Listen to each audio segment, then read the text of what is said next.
अबको 20-25 वर्षपछि सायद तपाईको छालामा भएको सानो घाउले तपाईको ज्यान लिन सक्छ।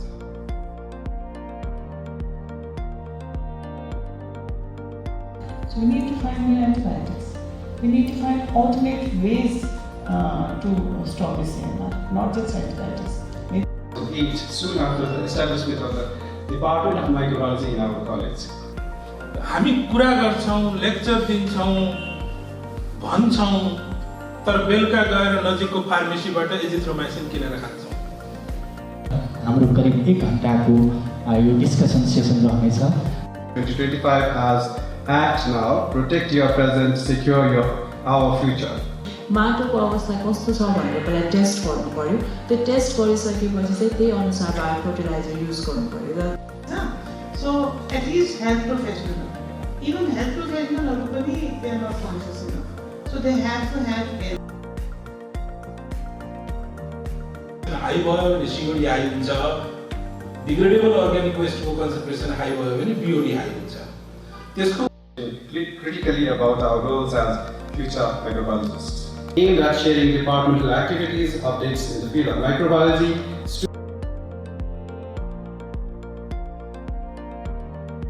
commitment to combating antibiotic resistance. आज वर्ल्ड AMR अवेरनेस विकको सुरुवाती दिन अर्थात् 18 नोभेम्बर यस दिनमा विशेष गरेर विश्वभरि AMR को विरुद्धमा AMR को बारेमा जनचेतनामूलक कार्यक्रमहरू सञ्चालन भइरहेको हजुरहरू सबैजनालाई अवगत नै छ। यहाँहरू तिनैजनालाई मेरो व्यक्तिगत तर्फबाट सेन्ट जेभियर्स कलेजको तर्फबाट हार्दिक स्वागत गर्न चाहन्छु। हामी आज मूलतः AMR एन्टिमाइक्रोबियल रेजिस्टेन्स सँग सम्बन्धित रहेर हाम्रो करिब 1 घण्टाको यो डिस्कसन सेसन रहनेछ। लास्टको 10 मिनट अडियन्सहरूको लागि समय छुट्याएका छौँ हामीले। तसर्थ यहाँ उपस्थित हुनुभएका सम्पूर्ण अडियन्सहरूले आफूलाई लागेका जिज्ञासाहरू प्रश्नहरू जे जति छ कृपया नोट डाउन गरेर राख्नुहोला। अन्तिममा हजुरहरूको पालो आउनेछ भन्दै म मेरो प्रश्न सुरु गर्न चाहन्छु। आदरणीय देवराज जोशी सरबाट सुरु गर्न चाहन्छु। हामी AMR विकको सेलिब्रेसनमा लागिरहेका छौँ। वास्तवमा यो AMR भनेको के हो? हामी आम जनताले, आम विद्यार्थीले बुझ्ने भाषामा AMR को बारेमा प्रश्न पारिदिनुहोस् न सर। धन्यवाद भाइ। सुनिराख्नु भएको छ। सबभन्दा पहिला त सेन्ट जेभियर्स कलेजलाई thank you. It has always been a pleasure to be with you. धेरै पटक सेन्ट जेभियर्समा आएको छु र सेन्ट जेभियर्ससँग विभिन्न किसिमले जोडिएको छु। It gives a kind of emotional link with St. Xavier's, and currently I'm taking 2 more students, your faculties, as a PhD student to my department, and I hope in the future probably we can report something good, something new, and something innovative. Antimicrobial resistance, यो लगभग सबैलाई थाहा छ। मलाई लाग्छ यो वर्ल्डमा भएको पपुलेसनको more than 2/3 people have heard this, but it has been realized by very few people. हामी कुरा गर्छौं एन्टिमाइक्रोबियल रेजिस्टेन्स, यहाँको सबैजसो माइक्रोबायोलोजीको विद्यार्थी हुनुहुन्छ है। So you understand, I don't have to define it. एउटा सानो कुनै बेलामा म्याजिक बुलेट भनेको औषधि, microorganisms are so smarter they can resist it. र यही तरिका रहिरह्यो र हामीले माइक्रोबायोलोजिस्टले काम गरेनौँ भने अबको 20-25 वर्षपछि सायद तपाईको छालामा भएको सानो घाउले तपाईको ज्यान लिन सक्छ। हामी कुरा गर्छौं, लेक्चर दिन्छौं, भन्छौं, तर बेलुका गएर नजिकको फार्मेसीबाट एजिथ्रोमाइसिन किनेर खान्छौं। So what we are doing? यसपालिको नारामै एक्ट नाउ भनेको अहिले, past has been finished. We cannot change it. Future nobody knows. तपाईहरुलाई थाहा छ यो रुम पछि यो प्रोग्राम सकेपछि तपाईहरु के गर्नुहुन्छ? Probably you don't know. We are so unpredictable. Future थाहै छैन के हुन्छ के हुन्छ. Present लाई इंग्लिशमा present भनेको थाहा छ नि है, is a gift. This is given to us. It is gifted to us this time. अहिलेको समय. तपाईको करियरमा तपाईले ह्युमन रेसलाई बचाउने हो भने, for example this is one crisis, there are lot of crisis यो अर्थमा हेल्थसँग रिलेटेड मात्रै धेरै क्राइसिस छन्. एएमआर सबैभन्दा ठुलो क्राइसिस हो. पेन्डेमिक भनेर डिक्लेयर गरिएको छैन, तर it is a silent pandemic. It is affecting अस.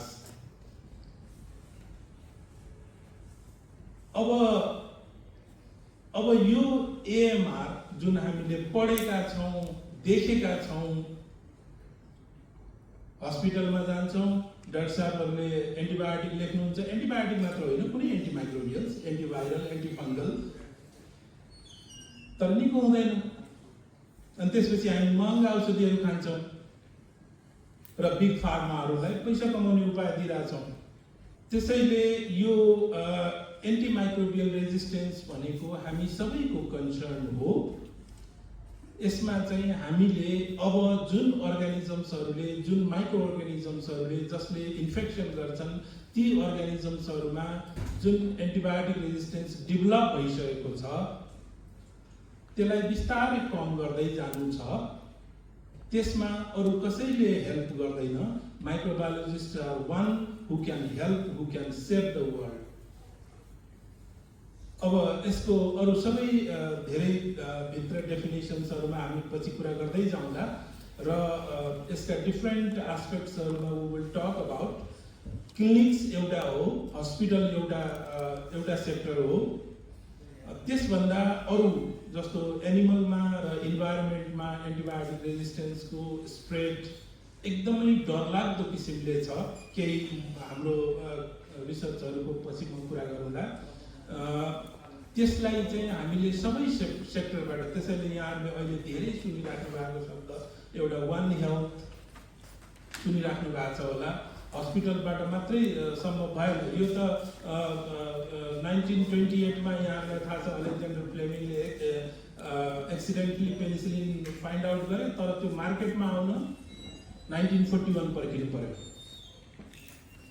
त्यसै वर्ष वा अर्को वर्ष पेनिसिलिन रेजिस्टेन्स ब्याक्टेरिया देखियो. हस्पिटलमा जुन इन्भेस्टमेन्ट भइरहेको छ, जुन त्यो भइरहेको, द्याट इज नट सफिसियन्ट. त्यो एउटा सेक्टरलाई मात्रै हेरेर वी क्यानट सल्भ. अब हामी त्यसमा चाहिँ इन्भाइरोमेन्ट र एनिमलमा जुन एन्टिमाइक्रोबियल्स, एक्वाकल्चरमा एन्टिमाइक्रोबियल्सहरू युज भइरहेका छन्, त्यतातिर पनि हामीले ध्यान दिनुपर्छ. We will talk about. Please go ahead. धेरै धेरै धन्यवाद सर. म आदरणीय डाक्टर ज्योति आचार्य म्यामलाई प्रश्न गर्न चाहन्छु. नेसनल पब्लिक हेल्थ ल्याबोरेटरीको चिफ मेडिकल टेक्नोलोजिस्ट पनि हुनुहुन्छ. विगत लामो वर्षदेखि उहाँ यस क्षेत्रमा कार्यरत हुनुहुन्छ. एएमआरसँग सम्बन्धित, स्पेसली न्याप एएमआरसँग सम्बन्धित धेरै कार्यहरू म्यामले गरिरहनु भएको छ. हजुरको कार्यक्षेत्रमा एएमआर को कार्य कसरी बढिरहेको छ? एएमआरको बारेमा हजुरको कार्यक्षेत्रमा पर्ने कुराहरू के कस्ता छन्? कसरी अगाडि बढिरहनु भएको छ? हाल अहिलेको अवस्थामा एएमआरको कन्डिसन कस्तो छ? त्यसको बारेमा छोटकरीमा जानकारी गराइदिनु होला. धन्यवाद. अहिले तपाईँमा सच्याउन चाहन्छु, म अहिले राष्ट्रिय जनस्वास्थ्य प्रयोगशालामा छैन. अहिले न्यान्सडी अस्पतालमा कार्यरत छु. तर 10 वर्ष राष्ट्रिय जनस्वास्थ्य प्रयोगशालामा काम गर्दै गर्दा म चाहिँ एएमआर फोकल पर्सनको रूपमा काम गरेँ. तपाईँले कृति इन्फर्मेसन के दिन चाहन्छु भने, हाम्रो देशमा एएमआर सम्बन्धी ल्याब बेस्ड सर्वेलेन्स 1999देखि चलिरहेको छ. Globally AMR surveillance came in 2015 I guess. So हामीले त्यो कदम चालेको 25 वर्ष अगाडि नै हो. तर त्यो पहिला 5वटा साइटमा सीमित थियो. त्यसपछि बढाउँदै गर्दा 25वटा विभिन्न अस्पतालहरूमा जुन पनि त्यहाँ बिरामी भएर व्यक्ति आउँछ, तिनीहरूको किटाणु लिएर गर्ने सर्वेलेन्स है. It's a lab based surveillance and it's a passive surveillance. We don't go and find like in poultry कि कुनै चल्लाहरू बिरामी भएको छ भने त्यहाँबाट स्याम्पल लिनु अथवा बिरामी नभएको खण्डमा पनि लिनु. So that was the main purpose of what we were doing, and we even submitted our first report in 2017 for Nepal. So if you go and look Global AMR Surveillance System last month, Nepal Naam, you might find my name also. So I was not the only one, obviously we had so many sites, and we took the data from all of them and cumulatively put up what results we had. And we not only reported the surveillance results, we also acted upon it. So how can we act upon it? We started, as Sir already mentioned, we started coordinating with the One Health stakeholders. We initiated the making of National Action Plan on AMR containment, which is in process now after so many years. So we initiated that in 2018. So National Action Plan में के भन्छ भने एक नम्बरमा whatever you are doing today, we are creating awareness by talking about it, by gaining knowledge about it. Later you are going to do research about it.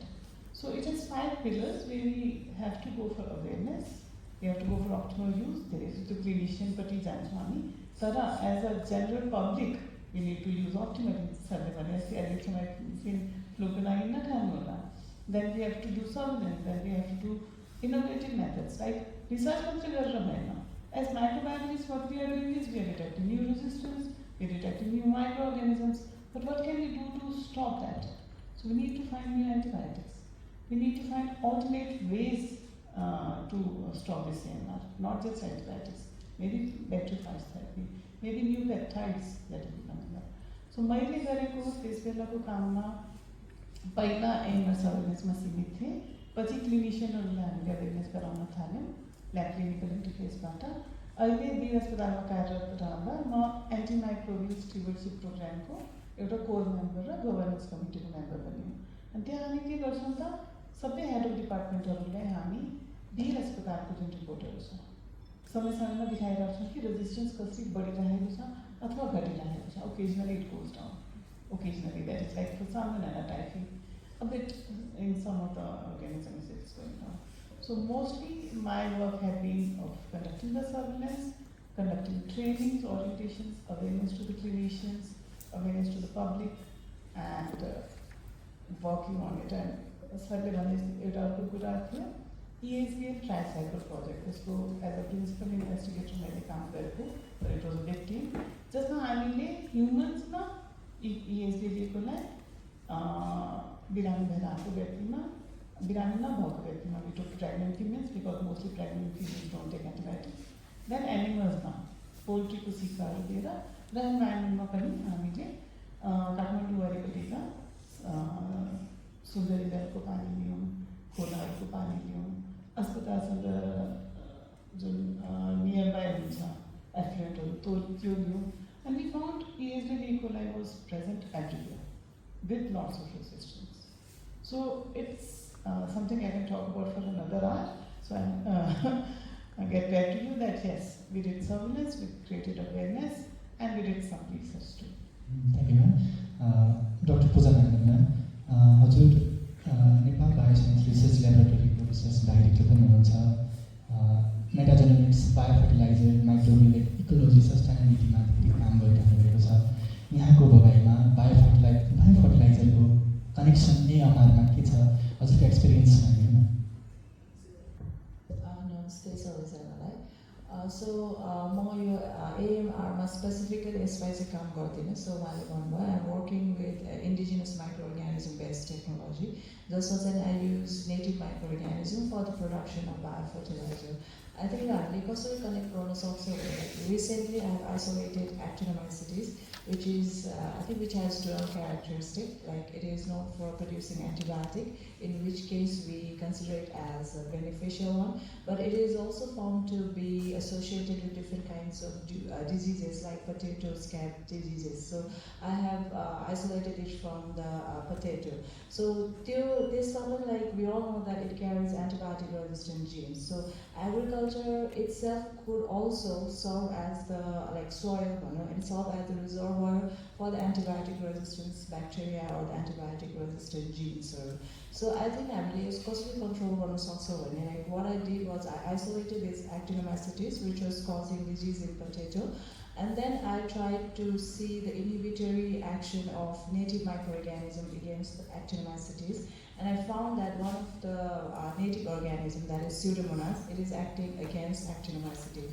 So in agriculture, if we could use this kind of thing, which will prevent the dissemination or the spread of the antibiotic, because we all know that the antibiotic resistant genes could be transmitted to other bacterial transfer. So त्यसले गर्दाखेरि like अरू ब्याक्टेरियामा हुन्छ भने जस्तै हामीले र भेजिटेबल्सहरू खान्छौँ अथवा र फ्रुट्सहरू खान्छौँ. So in that way also it is spreading antibiotic resistance. So I think if we could control these kind of thing, then like I am not, as I said, that I am not working specifically on this, but this kind of activities could prevent the spread of antibiotics in the market. So that will directly or indirectly also prevent the existence of the antibiotic resistance bacteria or the antibiotic resistant gene.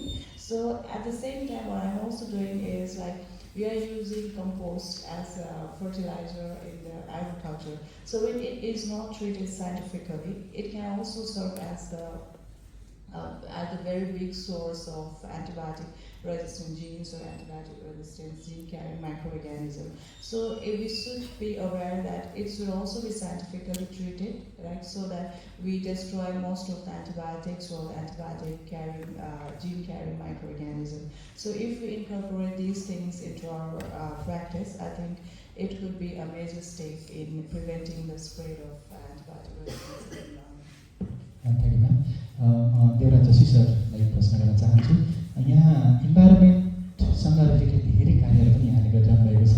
यो इन्भाइरोमेन्टसँग related रहेर एएमआरलाई कसरी link गर्न सकिन्छ, इन्भाइरोमेन्टमा भएका तत्त्वहरू र एएमआरसँग कसरी त्यसलाई सम्बन्ध गर्न सकिन्छ, हामीले कसरी बुझ्न सकिन्छ?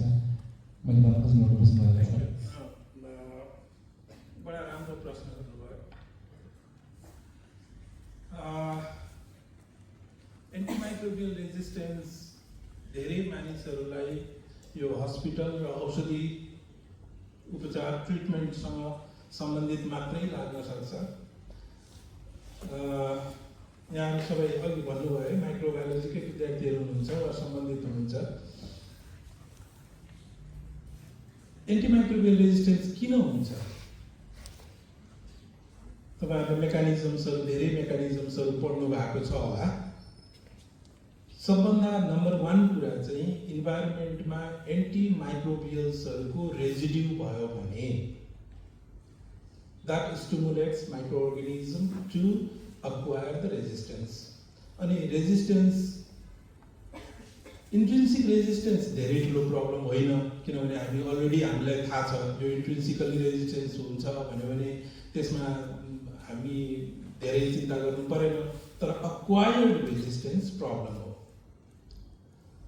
अब इन्भाइरोमेन्टमा हामी कति एन्टिबायोटिक इमिसन गरिरहेछौँ त?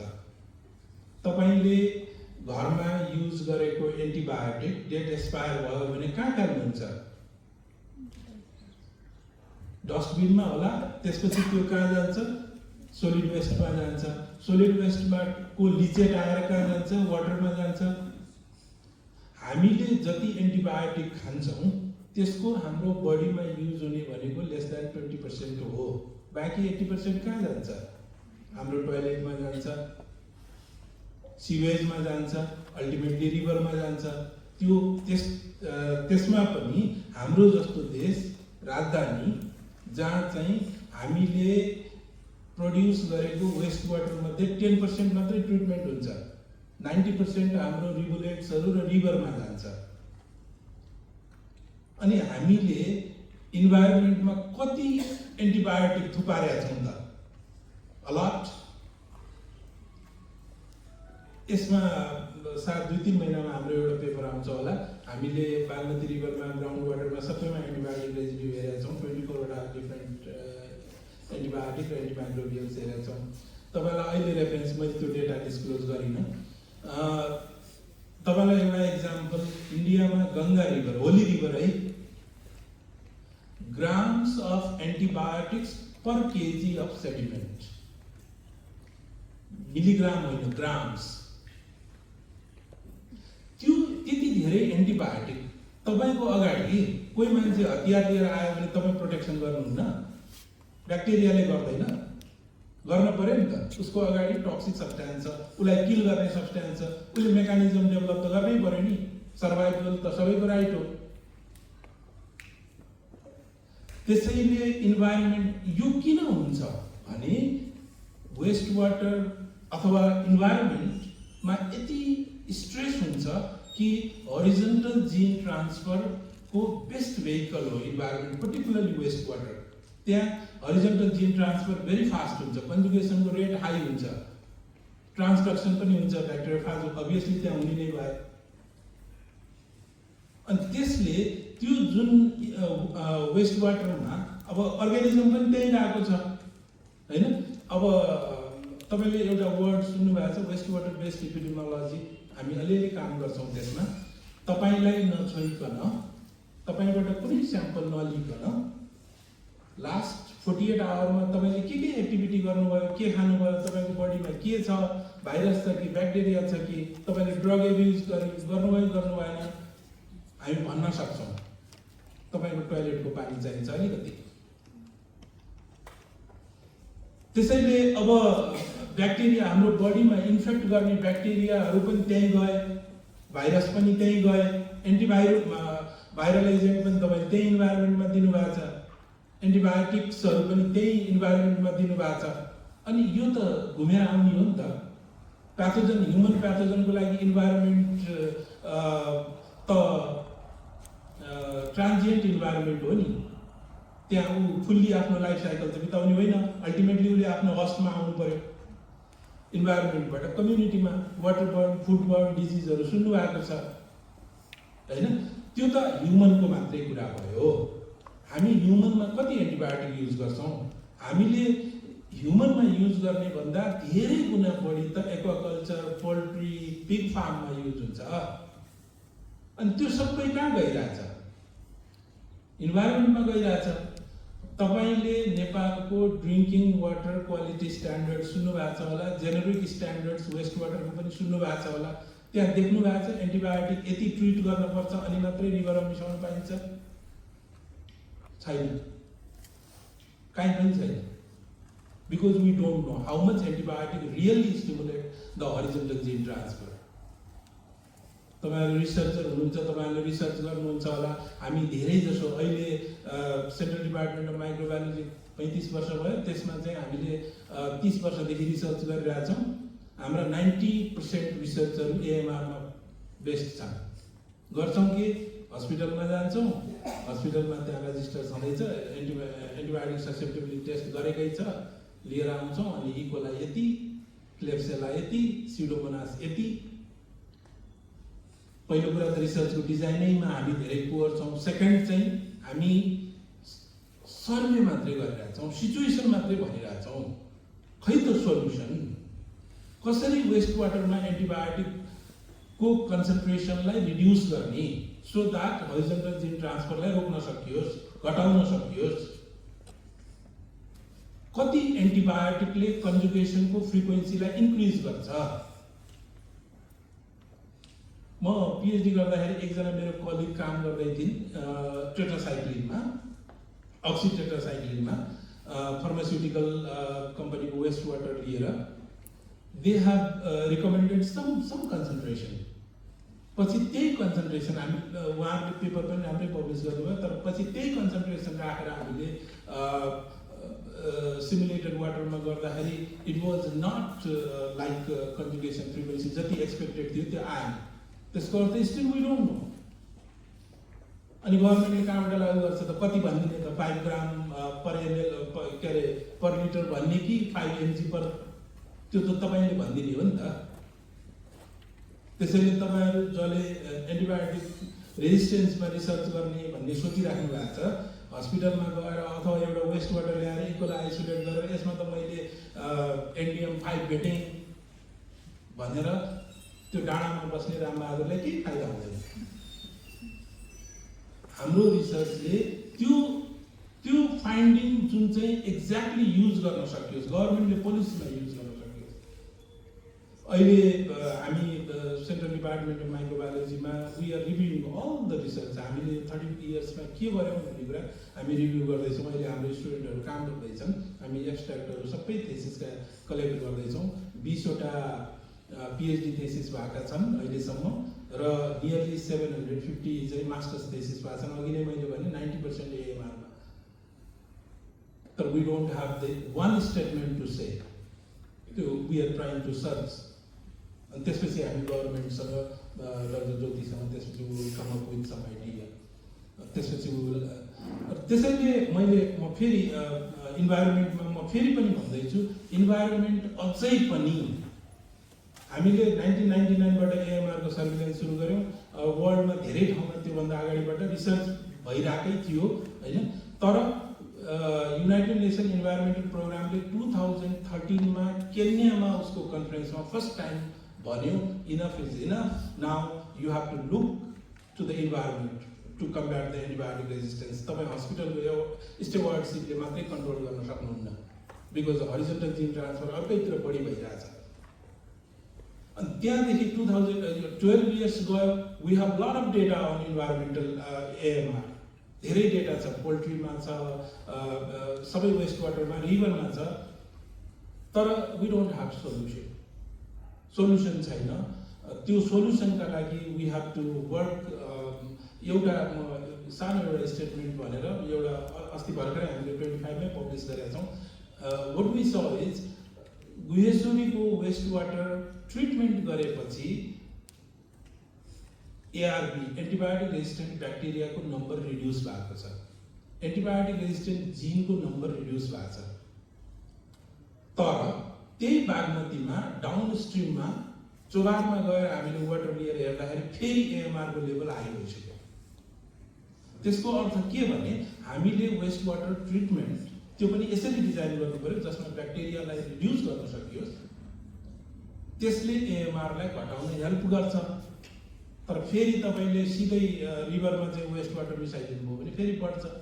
अनि यो बागमती त यहाँ तपाईले छुन अप्ठ्यारो लाग्छ होला, कुनै ठाउँमा पुगेपछि यही बागमतीको पानी पिउँछन् है मान्छे।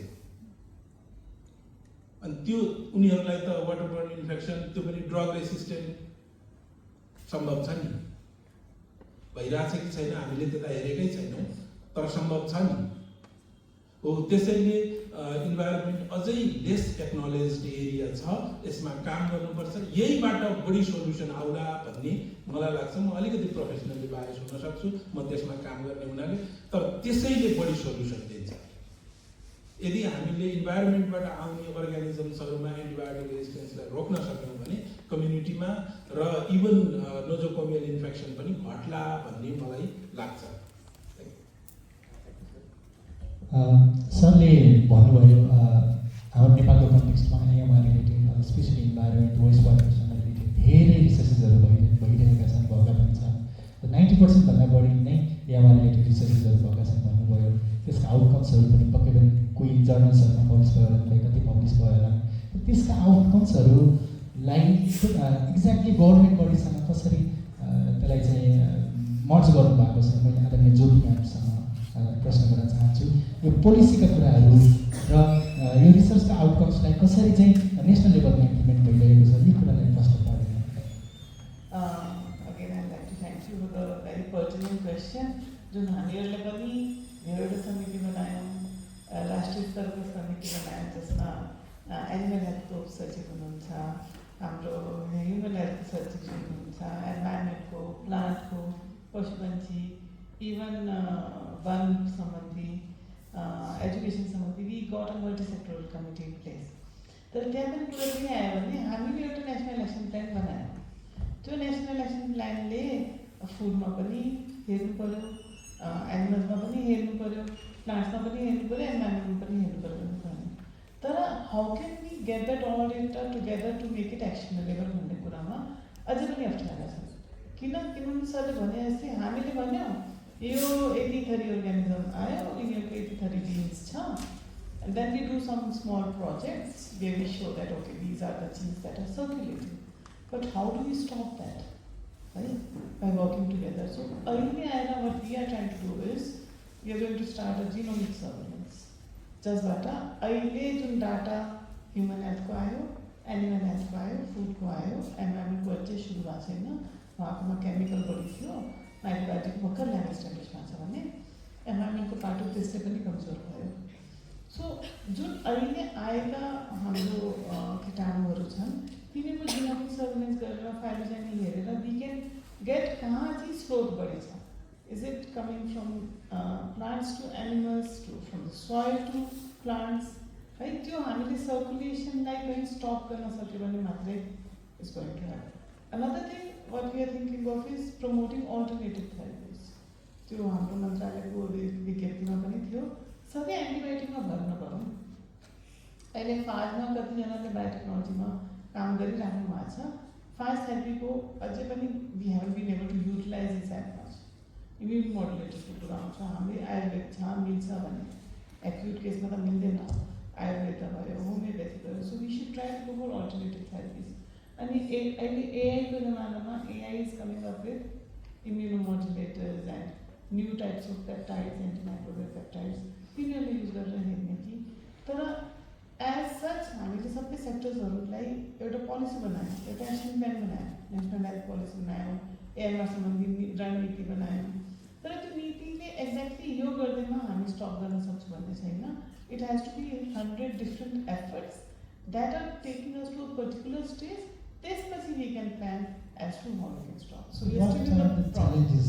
What are the challenges that our country is facing right now in context of this AMR? Challenge त्यही छ कि जुन हाम्रोमा ह्युमन्समा हामी लास्ट रिजोर्ट ड्रग भनेर आउँछौँ, त्यो पशुपन्छी मन्त्रालयले ब्यान गरेको भए तापनि भिटामिनको रूपमा दानामा खुवाइराखेको हुन्छ। सरले भने जस्तै म त मासु खाँदिनँ, मलाई त चल्लाबाट नआउनु भयो, चिकन नखाएपछि त्यहाँबाट के आउँछ मलाई। बट अगेन त्यसको जुन एफ्लुएन्ट हुन्छ त्यहाँ पखालेको उनीहरूको सुली, it goes to the soil, it goes to the water, and it comes back to the plants. So in the end, we can't stop it easily. हामीभन्दा धेरै रिसोर्सेस भएको देशहरूमा पनि they don't have a right answer. So it has to be 10-20 different efforts that will take us to a place where we know how to go ahead. अझै पनि हामी त्यो क्रममै छौँ। So we are at least trying to make the data cumulative. Separate pattern नगरिकन एउटा साझा प्लेटफर्ममा तपाईँले सबैको डाटा पत्ता लगाउन सक्यो भने ल त अब मैले एन्भाइरोमेन्टमा के गर्दा अथवा मैले पशुपन्छीमा के गर्दा I can get a new drug or a new option that will help us stop the AMR cycle.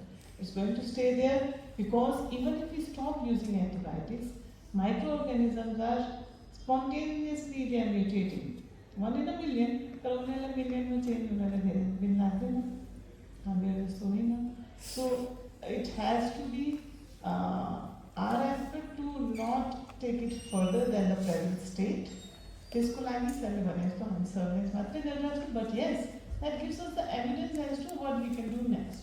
कुन चाहिँ कुराले बढी हाइलाइट गर्ने, अहिलेको परिप्रेक्ष्यमा एनिमल र ह्युमनमा बढी हाइलाइट गर्नुपर्ने देखिन्छ, but we can't forget the environment because in the end, through us, it's going to the environment. So yes, we need more evidence. We are going towards the evidence through the surveillance, establishing at least हाम्रो सबै ठाउँमा यसको सम्बन्धी surveillance गर्न थालेका छौँ।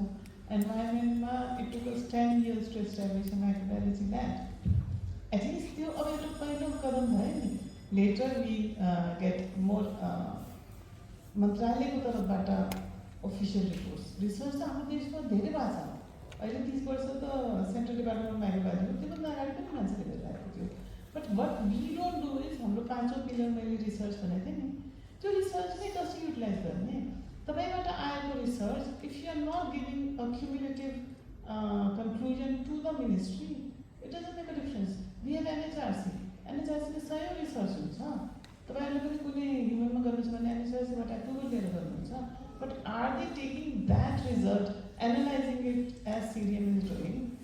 If they analyze and then they say, okay, on the basis of these 300 researches, we need to be able to highlight on this particular aspect, then only we can go forward. So yes, many things are being done.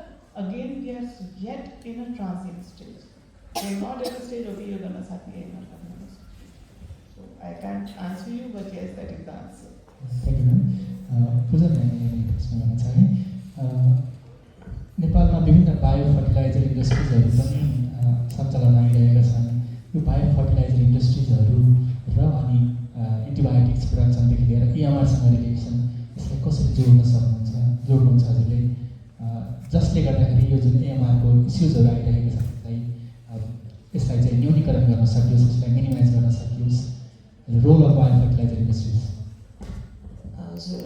जस्तै मैले अघि पनि भने हामीले like म्यामहरूले पनि सबै पोलिसीहरूको कुरा गर्नुभयो होइन सो हामीले पोलिसी एउटा यस्तो स्ट्रिक्ट पोलिसी इन्फोर्स गर्नु पऱ्यो जसमा चाहिँ एउटा होलिस्टिक अप्रोच हुनु पऱ्यो हामीले एउटा मात्रै फ्याक्टरलाई हेर्नु भएन जस्तै like I been working in this sector for 6 years होइन अनि लाइक आई डिड समथिङ अनि तर नेसनल लेभलमा I was never recognized and awarded internationally अनि त्यहाँ पछि आएर बल्ल नेपालमा रिकग्नेसन पाउँछ होइन तर हामीले नेपालमा रिकग्नेसन गरेर उता गएको भए चाहिँ हामीले गरेको कामले यसले कतिसम्म इफेक्ट गर्नु सक्छ भन्ने कुरा चाहिँ हुन्थ्यो होला जस्तै अब तपाईँको क्वेसनमा चाहिँ अब हाम्रो यो हाम्रो because of the increasing population होइन to keep up pace with the food production we have become very greedy अनि लाइक हामीले एकदमै कसरी यिल्ड बढाउने मात्रै खोजिरहेको छौँ सो त्यसको लागि हामीले we are using different types of एन्टिबायोटिक्सहरू पेस्टिसाइड्सहरू युज गर्छौँ जसले चाहिँ अघि सरले भन्नुभयो जस्तै we are using weapon against them so they will try to defend themselves so त्यसले गर्दाखेरि पनि रेजिस्टेन्स बढेको छ तर like if we could use biofertilizer like the actual biofertilizer so I'm working with native microorganism and I'll give you an example there actinomycetes could also be one of the factor which is spreading antibiotic resistance in the soil right so we are like if we could get rid of that antibiotic using the bacteria agriculturally beneficial bacteria so instead of using the harmful chemicals or the pesticides we could use this environment or eco-friendly biofertilizer and जसले गर्दाखेरि चाहिँ त्यो resistance develop गर्ने or mutation हुने पनि maybe to some extent कम हुनसक्छ होला and from health wise and the soil health wise also it could be beneficial जस्तो लाग्छ तर त्यसको लागि चाहिँ हाम्रोमा एउटा एकदम स्ट्रिक्ट लाइक पोलिसीको इन्फोर्समेन्ट हुनु पऱ्यो र जसले यो सेक्टरमा जसरी काम गरिरहेको छ त्यो रेकग्नेसन पनि हुनु पऱ्यो थ्याङ्क यू म्याम म डाक्टर जोशी देवनाथ जोशी सरलाई प्रश्न गर्न चाहन्छु यहाँले विभिन्न सेक्टरमा काम गर्दै आउँदाखेरि अहिले एसोसिएट प्रोफेसरको रूपमा विभिन्न विद्यार्थीहरूलाई पनि तपाईँले यसको बारेमा भन्नुहुन्छ पक्कै पनि र आम विद्यार्थीहरूले अझै पनि नबुझेको अवस्था हो कि अब जुन यो AMRसँग सम्बन्धित आम विद्यार्थीहरू जो ग्रेजुएट पोस्ट ग्रेजुएट विद्यार्थीहरूले पनि अझै नबुझेको अवस्था मैले पर्सनली सोद्धाखेरि नबुझेको अवस्था छ आम विद्यार्थीहरूले बुझ्ने भाषामा अझै पनि केही कुराहरू कतै कतै केही नबुझेको जस्तो छ यो AMRसँग सम्बन्धित यसलाई अलिकति सरल भाषामा बुझ्ने भाषामा यहाँ हाम्रो अडियन्सहरू पनि हुन्छ कोही सिनियर हुन्छ कोही जुनियर हुन्छ भाइ बहिनीहरू उहाँहरूले पनि एकदमै बुझ्ने भाषामा सरल भाषामा आजको कार्यक्रमको मेन औचित्य भने AMRसँग सम्बन्धित भएको कारणले AMRलाई एकदमै अझै सठिक भाषामा उहाँहरूलाई बुझाइदिनु अनुरोध गर्न चाहन्छु धन्यवाद मैले सुरुमै यहाँहरूलाई भने यहाँहरू धेरैले एन्टिबायोटिक रेजिस्टेन्स बुझ्नुहुन्छ बुकमा पढ्नु भएको छ लेक्चर लिनुभएको छ होला यसलाई यसरी बुझौँ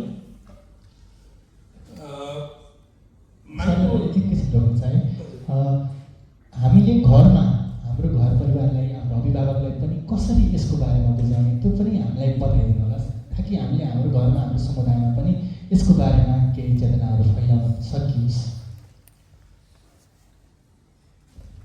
एन्टिमाइक्रोबियल्सहरूलाई जथाभावी प्रयोग गरियो भने त्यसले छुँदैन त्यति मात्रै भनिदिनु होला घरमा कमसेकम र हामीले एन्टिमाइक्रोबियल्सहरू एन्टिबायोटिक मात्र होइन अरू एन्टिमाइक्रोबियल्स कहिलेकाहीँ नन एन्टिबायोटिक एन्टिमाइक्रोबियल्सहरूको पनि प्रब्लम छ है त्यो त्यतातिर अझ धेरै गइएको छैन हामी इन्भाइरोमेन्टमा हेर्दाखेरि हामी phenol resistant chlorine resistant heavy metal resistant धेरै अर्ग्यानिजम्सहरू इन्काउन्टर गरिरहेछौँ र जति non antibiotic antimicrobial resistance develop हुँदै जान्छ, त्यसको जेनेटिक मेकअप लोकाइको हिसाबले एन्टिबायोटिक रेजिस्टेन्स बढ्ने चान्स हुन्छ है। त्यसले अघि मैले इन्भाइरोमेन्टमा भन्दै थिएँ, म यहाँको प्रश्नमा आउँछु अलिकति यो प्रसङ्गवश मैले भनिहालेको। अघि मैले के भने एन्टिबायोटिकको कन्सन्ट्रेसन हाई भयो भने त्यसले चाहिँ एन्टिमाइक्रोबियल रेजिस्टेन्सलाई इन्क्रिज गर्छ। जस्तो हाम्रो बडीमा एकोमोडेट भयो होइन, अनि अर्गानिजम सबलिदल डोजमा एक्सपोज भयो भने त उसले डेभलप गर्ने भयो नि त होइन, एन्टिबायोटिक रेजिस्टेन्स डेभलप गर्ने भयो। इन्भाइरोमेन्टमा पनि त्यही हुन्छ।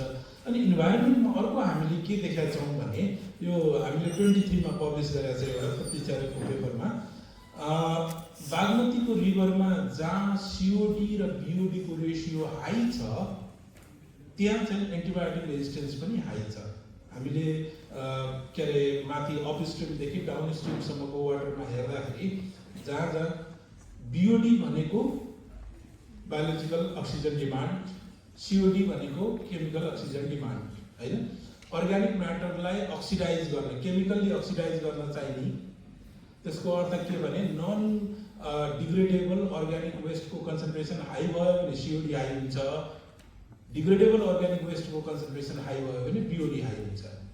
त्यसको मतलब रिक्याल्सिट्रेन्ट अथवा लेस बायोडिग्रेडेबल अथवा नन बायोडिग्रेडेबल अर्ग्यानिक वेस्टको कन्सन्ट्रेसन हाई भयो भने COD is to BOD ratio high हुने भनेको नन बायोडिग्रेडेबल अर्ग्यानिक वेस्टको कन्सन्ट्रेसन हाई हुने भनेको। जहाँ त्यो छ नन बायोडिग्रेडेबल वेस्ट हाई छ त्यहाँ चाहिँ एन्टिबायोटिक रेजिस्टेन्स बढ्यो। त्यसको अर्थ जुन अरू पर्सिस्टेन्ट अर्ग्यानिक पोल्युटेन्ट्सहरू इन्भाइरोमेन्टमा छन् त्यसले पनि एन्टिबायोटिक रेजिस्टेन्सको डेसिमिनेसनलाई प्रोलिफरेट गरिरहेछ है। त्यसैले एन्टिबायोटिक मात्र होइन अरू पोल्युटेन्ट पनि बढाउँछन् र you can find lot of यो नेचरमा 2016 मा पब्लिस भएको छ लेभेटकिनको आर्टिकल। उसले फर्स्ट टाइम रिपोर्ट गरेको छ अर्ग्यानिक पोल्युटेन्ट हाई भयो भने कन्जुगेसनको फ्रिक्वेन्सी हाई हुन्छ भनेर है। त्यसैले एन्टिबायोटिक मात्र होइन, एन्टिमाइक्रोबियल मात्र होइन, अरू पोल्युटेन्टले पनि एन्टिबायोटिक रेजिस्टेन्स बढाउँछ। अब हामीले घरमा जुन एन्टिबायोटिक अथवा एन्टिमाइक्रोबियल्सहरू युज गर्छौँ त्यसको डिस्पोजलमा ध्यान दिउँ। त्यसले हामीलाई थोरै होला, एउटा घरमा तपाईँ वर्षमा एउटा फाइल एन्टिबायोटिक युज गर्नु होला अथवा वेस्टेज गर्नु होला, तर that makes lot of difference होइन। हाम्रो काठमाडौँमा जति हाउस होल्डहरू छन् सबैमा वर्षमा एक फाइल मात्रै डिस्पोज गर्ने हो भने कति होला त होइन। घरमा हामीले त्यो कुरालाई भन्न सक्छौँ। त्यसबाहेक हामीले अरू जस्तो डिसइन्फेक्टेन्टहरू, हामी डिसइन्फेक्टेन्ट युज गर्छौँ है, डिसवासिङमा युज गर्छौँ, लन्ड्रीमा युज गर्छौँ, त्यो सबै कहाँ फ्याँक्छौँ हामी, सिवेजमा फालिरहेछौँ नि होइन। त्यसले पनि एन्टिबायोटिक पछि त्यसले पनि अल्टिमेटली एन्टिबायोटिक रेजिस्टेन्समा। त्यसैले तपाईँले घरमा अथवा तपाईँले बुझ्ने के हो भने जुन पिल्स तपाईँ खाइराख्नु भएको छ त्यो नेसेसरी हो कि होइन, त्यो अथेन्टिकल्ली रिकमेन्डेड प्रेस्क्राइब्ड हो कि होइन भने त्यसले एन्टिबायोटिक रेजिस्टेन्स बढाउनमा तपाईँले कन्ट्रिब्युसन गरिराख्नु भएको छ। तपाईँहरू हात उठाउनुहोस् त कतिजनाले एजिथ्रोमाइसिन अथवा सिप्रोफ्लोक्सासिन आफै किनेर खानु भएको छ?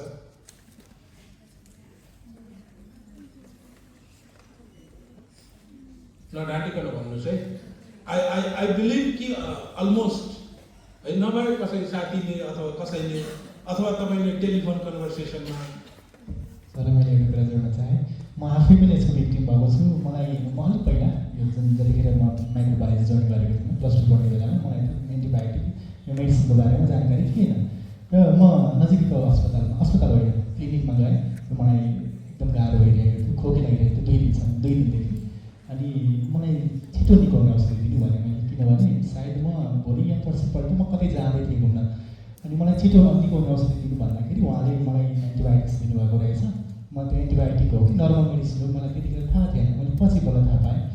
अनि उहाँले चाहिँ मलाई 500 mg जति औषधि दिनुभयो र त्यो कुरा मैले अहिले भन्दै यहाँलाई जोड्न चाहेँ। हो त्यो एउटा प्रब्लम हो। अर्को चाहिँ हामी धेरै जसो भन्छौँ नि के अरे तपाईँहरू माइक्रोबायोलोजिस्टहरू विद्यार्थीहरूले धेरै जसो भनिरहेका हुन्छन् क्लिनिसियनले ल्याबको रिपोर्टमा पर्खिकन एन्टिबायोटिक लेख्छ। द्याट्स नट अ प्रब्लम है, तपाईँलाई क्लियर भनिदिउँ। किनभने एउटा टिचिङ हस्पिटलमा हाम्रै डिपार्टमेन्टको फ्याकल्टी इन्भल्भ भएको एउटा रिसर्चमा चाहिँ ल्याबको रिपोर्ट र इम्पिरिकल थेरापीको बिचमा कति डिस्टेन्स छ भनेर हेर्दाखेरि 80% अलाइन भयो। They are experience, they are doing it. केही होला त्यहाँ पनि एक्सेप्सन्सहरू है। त्यसैले मैले एभ्री टाइम ल्याबको रिपोर्ट पर्खिरहनु पर्दैन होइन। त्यो क्लिनिसियनलाई हामीले त्यति धेरै ब्लेम गरिरहनुपर्ने ठाउँ देख्दिनँ मैले। प्रब्लम हामी आफै हो है। अनि नजिकको फार्मेसीमा जान्छौँ, औषधि खान्छौँ, अनि त्यो त किन्ने त आफ्नो ठाउँमा छ, आफ्नो बडीमा डिपोजिट त गर्ने त अर्को। मैले डिस्पोजल भने त्यो दुईवटा प्रब्लम्सलाई हामीले सल्भ गर्न सक्यो भने हाउस होल्डबाट हामी धेरै सल्भ गर्न सक्छौँ। अनि अर्को अघि यहाँले डाक्टर पूजा र डाक्टर ज्योतिलाई सोधिराख्नु भएको थियो, अलिकति म सानो जोड्न चाहेँ। हामी अहिले लास्ट 4-5 इयर्सदेखि हामी 11वटा हस्पिटल काठमाडौँका वेस्ट वाटर हेरिरहेछौँ, मोनिटर गरिरहेछौँ।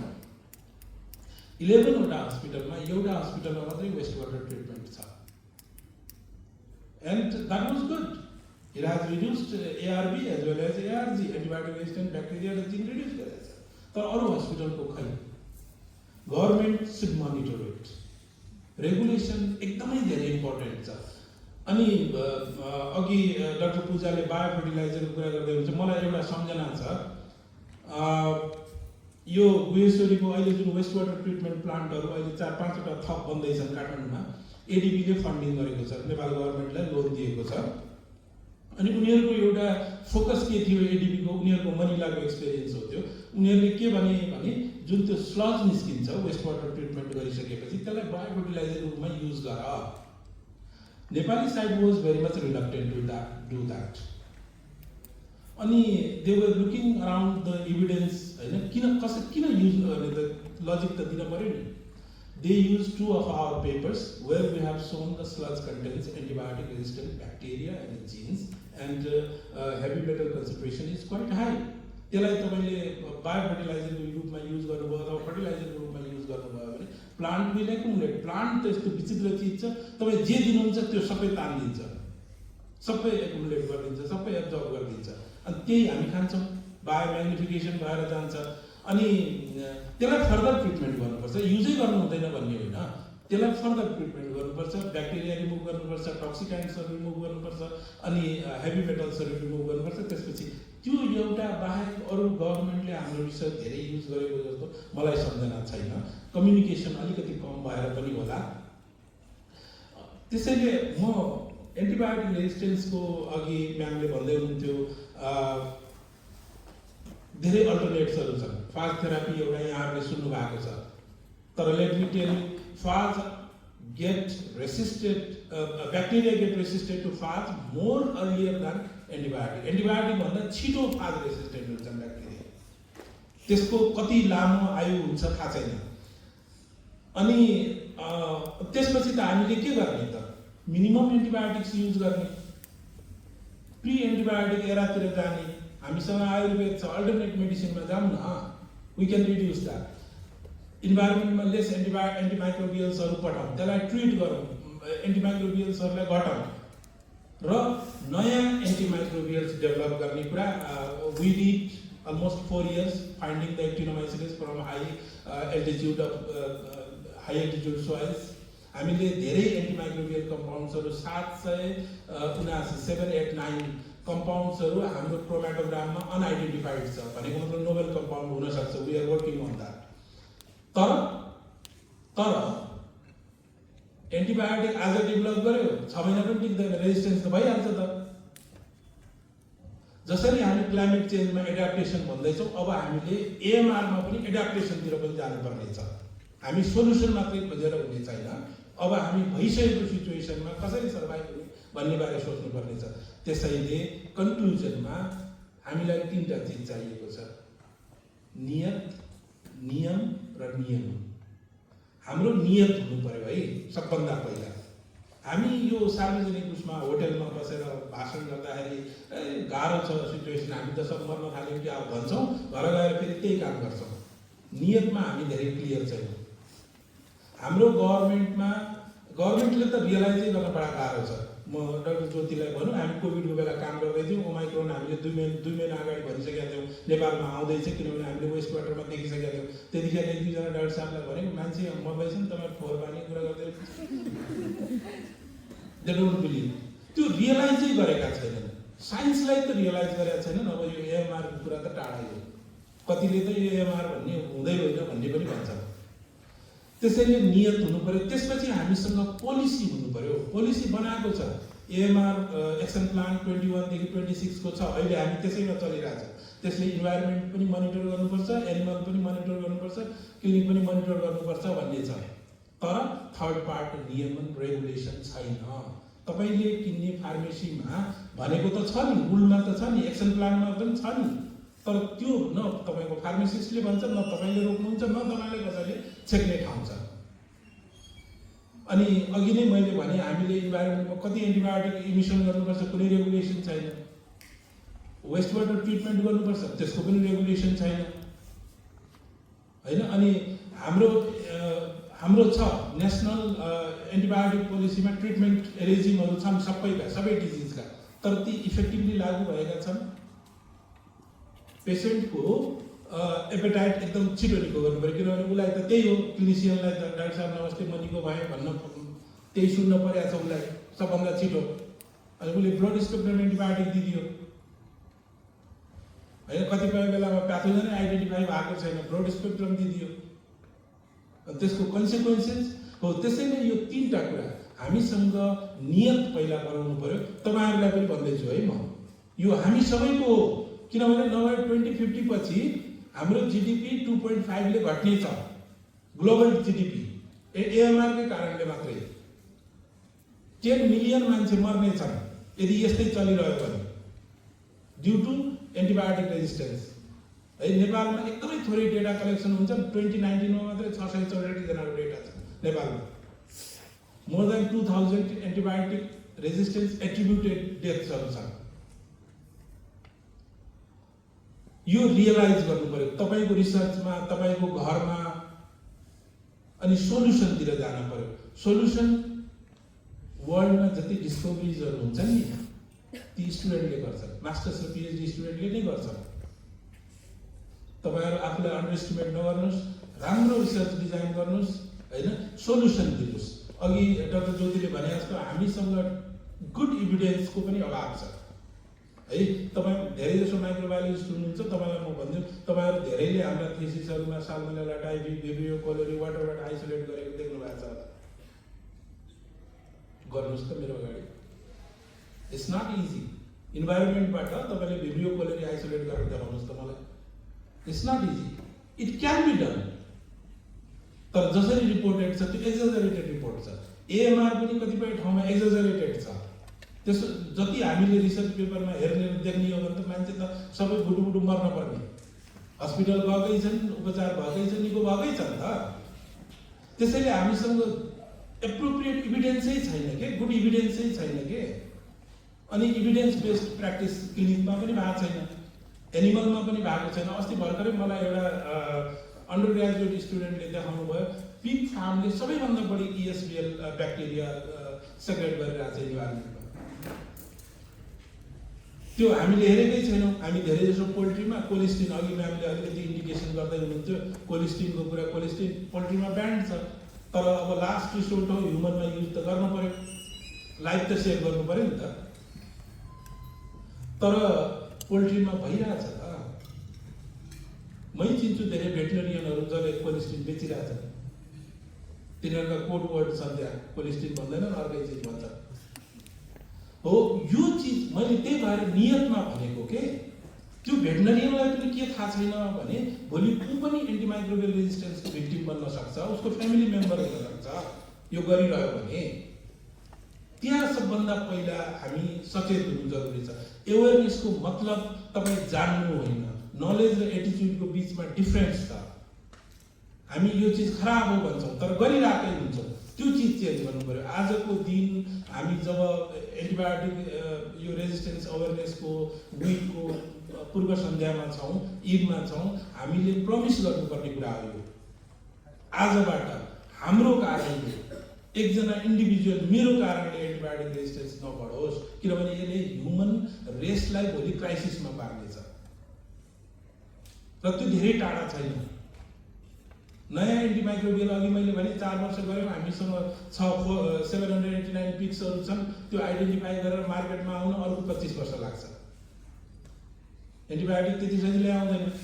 1979 पछि एउटा पनि एन्टिट्युबरकुलर ड्रग बनेको छैन। 2003 पछि लिनिजोलिड आएपछि अर्को ग्रुपको एन्टिबायोटिकै आएको छैन।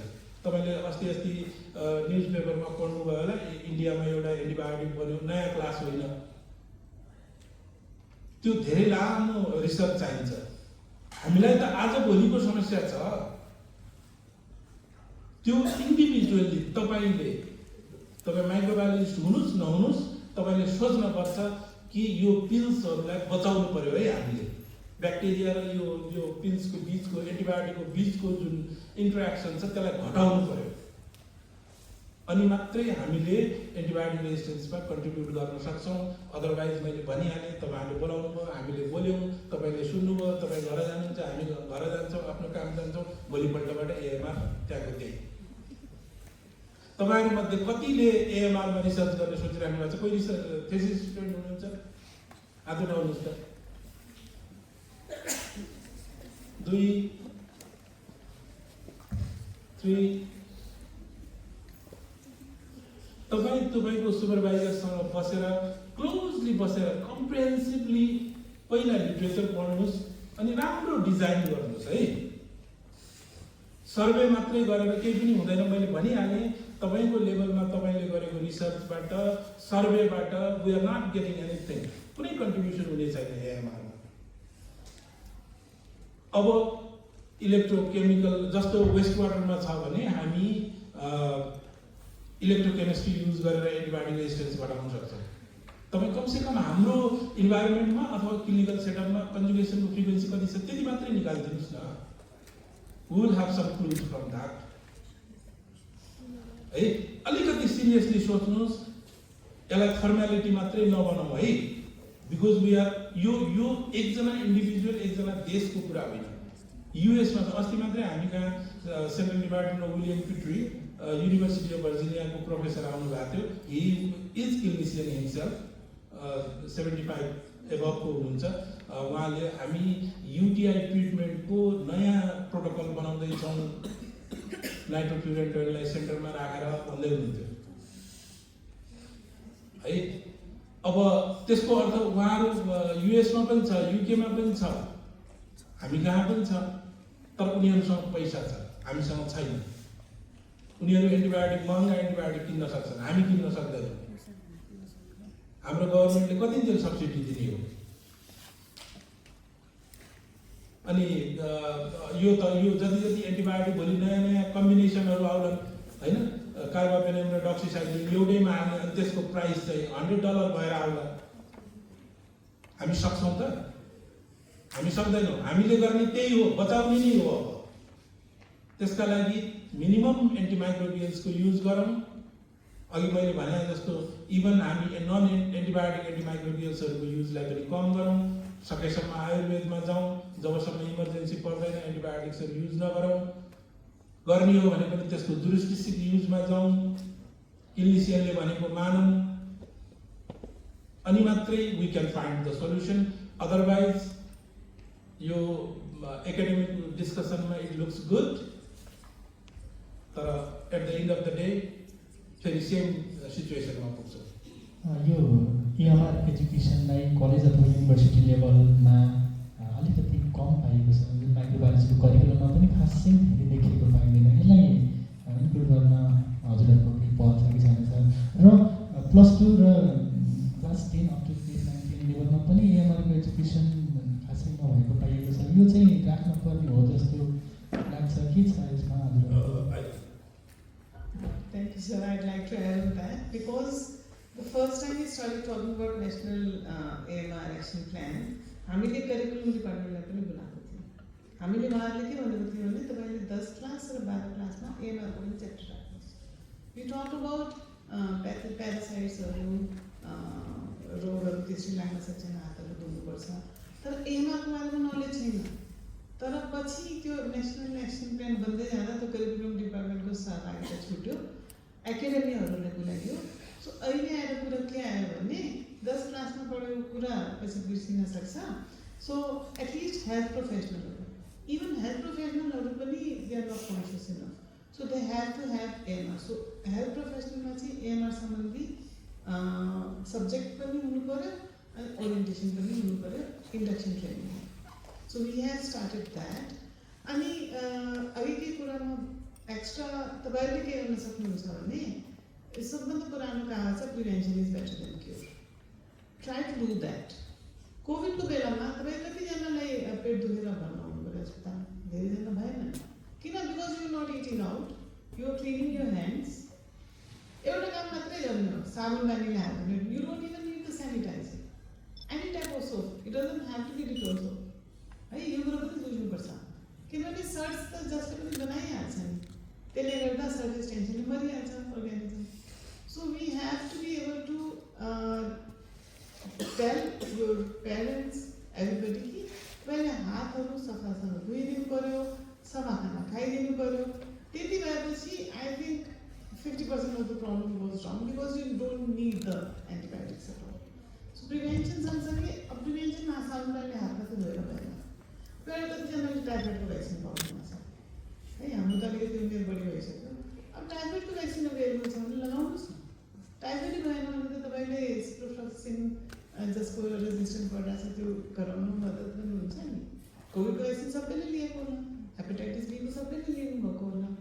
तर when it comes to infectious diseases, we don't want to pay that extra 10,000. So that 10,000 is going to benefit you later. So prevention को कुरामा म एउटा कुरा भन्छु, अर्को आफ्नो आमा बुवाले भन्ने कुरामा सफाइ र साबुन पानीले हात धुने कुरामा।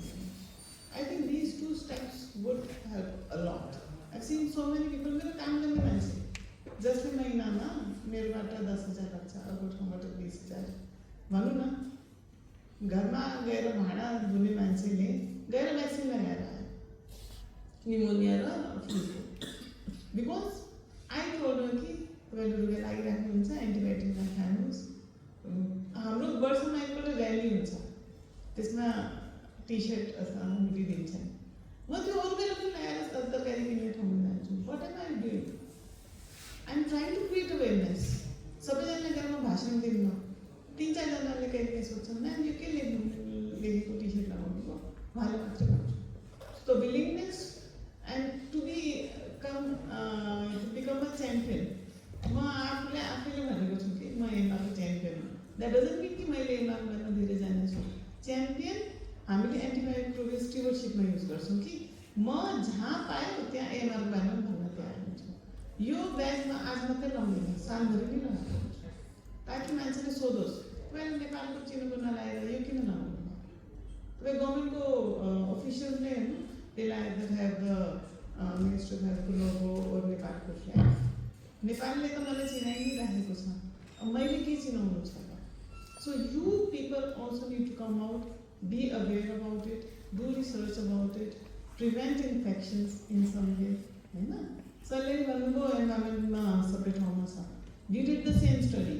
सुन्दरीजलमा ESL छैन, अरू सबै ठाउँमा छ, चोभारमा छ, मनोरा खोलामा छ होइन। सो यो कहाँबाट आयो त?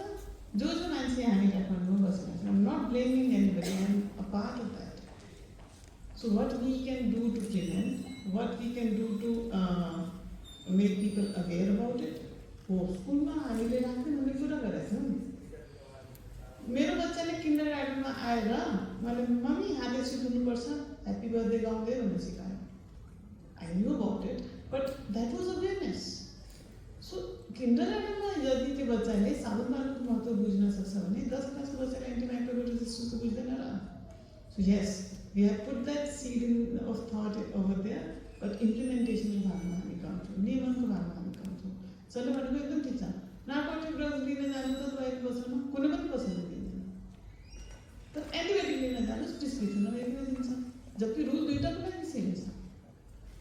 कारण के छ नार्कोटिक्स मैले बेचेँ भने जेलमा हाल्छन् एन्टिबायोटिक बेच्यो भने हाल्दैन because it's not only one shop that is doing that it's all over Nepal कतिजनाले हाल्ने सो नियमनको कुरा हामीले डिडिएसन कुरा गरेको बेलामा उहाँले हाम्रो मान्छे हुन्छ यसको नियमन गर्नु मिल्दैन I don't get that logic because if you can do it for narcotics you can also do it for antibiotics so yes सरले भनेकै कुरामा थप मैले एउटा मात्रै जोड्न खोजेको prevention is better than antibiotics बेच्ने जुन क्लिनिक्सहरू मेडिकल फार्मास्युटिकल्सहरू हुन्छ उहाँहरूले डक्टरको प्रिस्क्रिप्सन बिना आफै एन्टिबायोटिक दिँदै गर्दाखेरि उहाँहरूलाई त्यो कुनै सम्बन्धित निकायले चाहिँ नियमन गरेर उहाँहरूलाई चाहिँ केही सजाय जस्तो केही हुन्छ खालको वातावरण छ कि छैन पोलिसी छ कि छैन पोलिसी छ यो हाम्रो औषधि ऐनमा 2036 सालमा ल्याएको कुरा हो कि एन्टिबायोटिक प्रिस्क्रिप्सन नभइकन दिनु मिल्दैन भनेर यति धेरै रूपमा हामीले देख्न सकिन्छ जथाभावी एन्टिबायोटिक्सको प्रयोग भएको तैपनि अझै हाम्रो गभर्मेन्टले यो गर्न नसकेको कारण किन होला मैले डिडिएलाई हरेकपल्ट उहाँहरूले भेट्दा मैले भनेको उहाँले मान्छेको कमी अनि सबैजनाले जेलमा हालेर हुँदैन भनेर कारण हुनुहुन्छ so in the end we have people in DDA we have pharmacist for a part of antibiotic stewardship so अब हाम्रो अस्पतालमा सरले भन्नु नि कहाँको वर्जिनियाको प्रोफेसर आउनुभयो अनि युटिआईमा नाइट्रोफिलोटाइन सुरु गर्नु हाम्रो अस्पतालमा हाम्रो एन्टिमाइक्रोबियल स्टुअरसिप टिमले के गर्नु त हामीले local antimicrobial guidelines last week निकालेको छौँ जसमा युरिनमा 1 नम्बरमा नाइट्रोफिलोटाइन कतिवटामा कटन औषध हो जुन ब्याक्ट्रिन भनेको हामी सानो सानो it was like half a century भयो त्यस बेला ब्याक्ट्रिन भनेको सबभन्दा बढी चाहिने औषधि पछि सस्तो यसले काम गर्दैन भनेर अरू हामी सिप्रोफ्लोक्सासिनहरू गयौँ अहिले त्यो औषधि काम गरिरहेको छ why because we stop using it the organisms forgot about it so I don't know whether there is validity to it तर कतिजनाले के भन्छ विष अलिअलि खाइराख्यो भने भोलि पर्सि सर्कुलेट होको लाग्दैन सो जो मान्छेले साइन्टिफिक कुरा बुझ्दैन नि उसले त्यस्तै भनेर हामीले भन्दैन मैले सधैँ 2 दिन एन्टिबायोटिक खाएर छोडेर गर्नुभयो भने पछि आएर त्यो कडा एन्टिबायोटिकले पनि काम गर्दैन if you go to an ICU there is a 90% chance that you not going to come out so कोभिडको एक्जाम्पल दिएर ह्यान्ड वासिङको कुरा पनि हामीले एन्टिबायोटिक्स औषधि 5 दिनको डोज अथवा 10 दिनको डोज भनेर डक्टरले अथवा मेडिकल पर्सनले प्रिस्क्राइब गर्नुहुन्छ र हामीले 2 दिनमा एन्टिबायोटिक खाएर निको भयो भने अब त्यो 3वटा जुन ट्याब्लेट रहेको हुन्छ त्यो 3वटा ट्याब्लेट पनि हामीले डोज पुरा गर्नुपर्छ यदि गरेन भने त्यसको चाहिँ त्यो सब अप्टिमल डोजिङ भन्छौँ कि हामी त्यही भनेको कि मैले विषको एक्जाम्पल दिनुको कारण त्यही हो तपाईँले विष सिधै खाइदिनु हो भने धेरै मात्रामा त मरिहाल्नुहुन्छ तर तपाईँले जस्ट कम्ती मात्रामा दिनुभयो so suboptimal doses what does it do it makes your organisms inside your body हाम्रो शरीर 80% अर्गानिजम्स हो याद गर्नुहोस् तपाईँको स्टुल जुन आउँछ that is 80% micro organisms organic matter 20% मात्रै हो सो त्यो हाम्रो शरीरमा भइराख्ने कमेन्सल फ्लोराहरूले त्यो एन्टिबायोटिक चिनिरहेको हुन्छ त्यही बाहिर जाने हो त्यसैले हरिजोन्टल जिन ट्रान्सफर गर्ने हो त्यसैले भर्टिकल जिन ट्रान्सफर गर्ने हो अरूलाई पनि सिकाउने हो म यदि सधैँ साबुन पानीले हात धोएर खाना खान्छु भने मेरो बच्चाले हेरेर सिक्छ that is the same thing if I get to know somebody's habits, then I can manipulate that person to change. So they do the same. Antibiotic को बानी भी अलग था पाया, a folate pathway बाटा उनसे अलग था पाया. They change the pathway. You have flux pump हरु बनाए दिन ने, pump बाटा फाड़ दिन. They change their structure a bit, and then become resistant. So if they know about the antibiotics, then they become easier for them to change. So suboptimal dosing is another issue.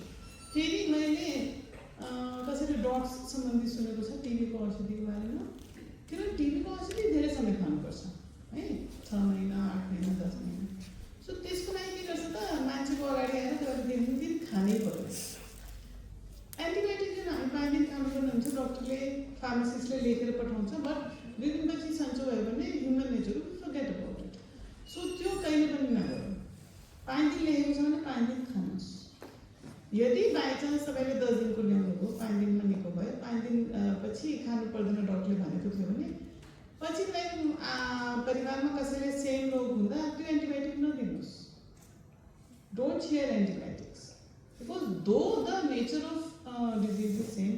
Though the organism also might be same, they might have a different resistance pattern. Right? So self-prescription नगर्ने मेरो बच्चाहरूलाई उहाँले भने जस्तै पहिले म पनि microbiologist नपढेको बेलामा मैले पनि एजिथिन मेडिसिन खाएर बच्चाले दिएको छु। अहिले आएर 7 दिनसम्म दुःख पाए पनि म दिन्न when I know that it is true. Okay? When I don't know it's true, then we need to get it tested. अब अहिलेको परिप्रेक्ष्यमा I think most cities मा कल्चरको उपलब्धता छ। So at least give a culture and start showing it. So मैले भन्नुपर्ने I think इन्डियामा त्यति मात्र हुन्छ। ओभरअल केएपी भन्छ नि नलेज एटिट्युड प्र्याक्टिस यो कुरालाई चाहिँ हामीले जोड्न चाहनुभयो सरले भन्नुभएको कुरा र अहिले भन्नुभएको कुरा एकचोटि त्यो नलेज एटिट्युड र प्र्याक्टिसको कुरा एकचोटि भन्नु। Okay, knowledge gain गर्नलाई you are studying about it. So I don't have any issues about it. You do have knowledge. तर knowledgeable मान्छे wise हुन्छ भन्ने हुँदैन. So wise हुनलाई you need to change your attitude. है आफूभन्दा कोही ठुलो आए पनि उठेर नमस्कार गर्नु भनेर हाम्रो घरमा सिकाउँछन् भने अबको पालोमा the attitude towards मैले एकजनाले खाएर के नि हुन्छ र मैले एक दिन हात नधोएर के नि हुन्छ र भनेर सोच्नु नहुनु। You have to think of yourself as a part of big network where even one thing circuitहरूको कुरा हामी गर्छौँ नि एउटा माइनस छुट्यो भने त्यो सर्किट बिग्रिन्छ नि। So you are a part of very big worldwide web जस्तै जहाँ तपाईँको इम्पोर्टेन्स धेरै छ। So you need to know your importance as a part. That's why I said you have to think of yourself as a champion. Nobody's going to come and say, oh, Jyotirna is a champion हुनुहुन्छ अथवा कार्तिकजी तपाईँ champion हुनुहुन्छ छेत्रीजी तपाईँ champion हुनुहुन्छ। You have to think of that yourself. That is the attitude. Take a positive attitude. ओहो अब त बिग्रि नि गयो अब भोलिको सन्ततिले केही पाउनुवाला छैन भनेर सोच्नु भएन। Be positive and make small changes in your life. है अब एक्सर्साइज गर्नु सबै खाना खानु बाहिर नखानु भन्नुमा त अलिकति हिजोआजको परिप्रेक्ष्यमा बाहिर नखानु भन्ने बच्चाहरू रिसाइरहेको छ। Try to go to a place where it's cleaner, where you have the provision of water so that you can wash your hands and eat that stuff. कहिले खानेकुरा सफा हुन्छ, ठेला बेच्ने मान्छेको पनि सफा होला, तर हामी बाटोबाट हिँड्दा हिँड्दा 10 ठाउँमा छोएर त्यो खानेकुरा खाने बेलामा we are introducing that. हामी क्लिनिशियनहरूलाई पनि भन्छौँ एउटा बिरामी हेऱ्यो स्टेथोस्कोपले राख्यो अर्को बिरामी हेऱ्यो त्यही स्टेथोस्कोपले छोड्यो। Do they clean it? No, they don't. Do they wash their hands? No, they don't. So हामीले ह्यान्ड वास अडिट गरेर उनीहरूले देखाउँछौँ ल यहाँ सबै ठाउँमा सेनिटाइजर राखेको छ एटलिस्ट सेनिटाइजर पुछेर गर्नुहोस्।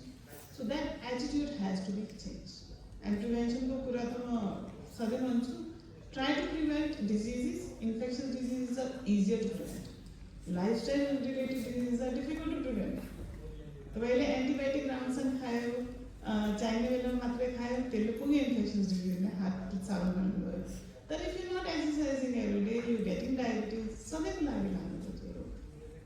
It's not going to go away next day. Okay so if you not being able to prevent something, then it's going to take a catastrophic effect. So यो कुरा आफूले सोचेर मैले आज एक दिन खिलाची गरेर घाँटी अलिअलि दुख्यो तातो पानी नुन पानी नखाएर मैले सिधै एजिथमा सुरु गरेँ भने भोलि पर्सि मै आइसियुमा जाँदा त्यो असरीले काम गर्दैन। So I think that is what matters. अब केही क्वेसन्सहरू म अडियन्सबाट लिन चाहन्छु। यहाँहरूमा केही जिज्ञासा छ कि क्वेसन्स छ भने कृपया राखिदिनु होला। Any questions from the audience please. Good morning, everyone. My name is Esther Guru, and I'm a student from second semester in medical microbiology. First of all, I would like to thank each and every panelist for providing such insights related to AMR. So my question is, I'm particularly asking about the meat industry, as we all knew that how much risk it is to use antibiotics in the meat industry level, like poultry farms, pig farm, and everything. But then still, in these days also, why are the antibiotics still being used for the large production? I'm not saying that it should be shut down, not providing antibiotics to the poultries and all. what would be the alternative that would combat this problem, the AMR risks? So while I was an AMR focal person, I had the opportunity to talk to the farmers and the people in animal health. अब तपाईँ आफू सोच्नुहोस्, तपाईँले कुखुरा पाल्नु भएको छ बेच्नको लागि, you invested 1 lakh in it, एउटा कुखुरा बिरामी भयो, त्यसले सबैमा सार्दिन्छ त्यो 500 कुखुरामा. You don't want to lose that 1 lakh.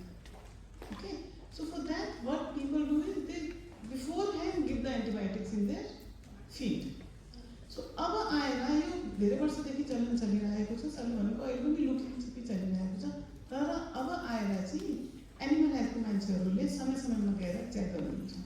यो मात्र चेक गर्ने होइन कि उनीहरूले एन्टिबायोटिकको फिडमा दिएको छ कि छैन, whether they are cleaning their surfaces or not, whether they are treating their effluent or not, right? So अब चाहिँ रेगुलेसन 100% नभए पनि they are going and checking from time to time कि मैले त्यो उनीहरूको सुली सफा गरेर यतिकै माटोमा हाल्दैछु कि त्यसले कुनै कुराले डिसइन्फेक्ट गरेको छु, ट्रिट गरेको छु. सो अहिले आएर अभियसली इफ कुनै एउटा कुखुरा बिरामी भयो भने उसलाई एन्टिबायोटिक दिन पाउनुहुन्छ. So they have to keep a record कि मैले यो भेटनेरीलाई देखाएर अथवा यो पर्सनमा गएर भेटनेरी पर्सनमा देखाएर यस्तो कुखुरा छ उसलाई आइसोलेट गरेँ र औषधि दिएँ. It's not 100% proof, but yes, the reason is economic. I don't want to lose that. त्यसैले पोल्ट्रीमा बढी टेस्ट भएको कारण नै त्यही हो. क्याटलहरू किनभने कम्पेरिटिभली नम्बर कम हुन्छ, टाढा टाढा राखिन्छ, टाढा टाढा राख्नु मिल्छ. कुखुराको तलमा कुन चाहिँ बिरामी भयो भनेर जबसम्म त्यो ढल्न थाल्दैन थाहा पाइँदैन. Okay, so poultry that's why has a higher population of antibiotics. Another thing is aquaculture, जहाँ चाहिँ कामै कम भएको छ. Aquaculture के छ त पानी छ मेन उनीहरू बाँच्ने. So they put the antibiotics in large amounts in water.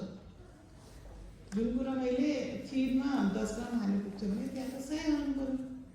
So that's why it's the first reason is economic. Second reason is less of monitoring, but the monitoring has started. They have made regulations. तपाईँले याद गर्नुहुन्छ कि छैन, you are still younger people, but 30 years back मासु पसलहरूमा झिँगा भड्किरहन्थ्यो and it was a very sad state. Now at least they have regulations कि मेटलवाला surface हुनुपर्छ, त्यो सफा हुनुपर्छ, मान्छेले एप्रोन लगाएको हुनुपर्छ, त्यसले छोपेको हुनुपर्छ. So yes, it's taking time. It will take another decade or so to make stricter regulations, but yes, the implementation has started. So I think I answered your question. Thank you. Any other question?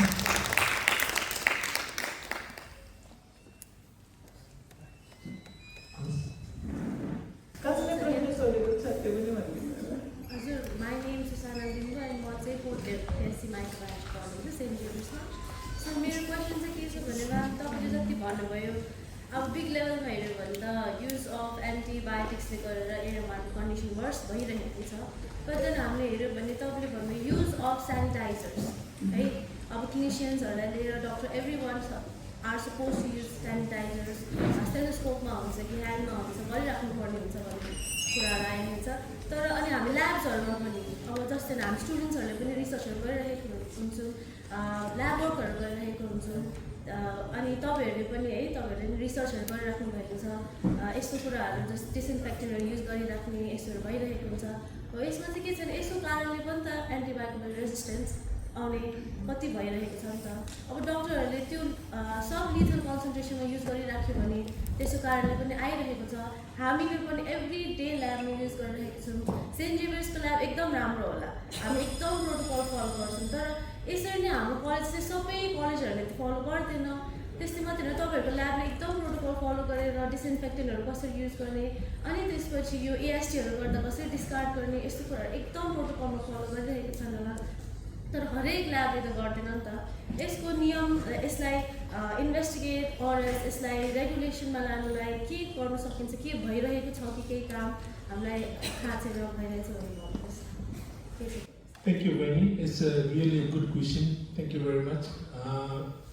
अलिकति मैले अघि भनेको एउटा statement mislead भयो जस्तो लाग्छ. Non antibiotic antimicrobials can also contribute for the AMR भनेको थिएँ मैले.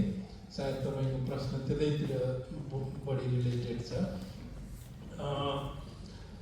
हामी जुन डिसइन्फेक्टेन्ट अथवा यो सेनिटाइजर्सहरू होइन एन्टिसेप्टिक्सहरूको युज छ, त्यो युज सर्टेन अमाउन्टसम्म हो होइन, त्यो एक्सेसिभ युज गर्नु हुँदैन भन्ने मेरो आशय थियो कि धेरै युज गरियो भने त्यो इन्भाइरोमेन्टमा धेरै डिपोजिट हुन्छ, इमिसन हाई भयो भने द्याट इम्प्याक्ट्स।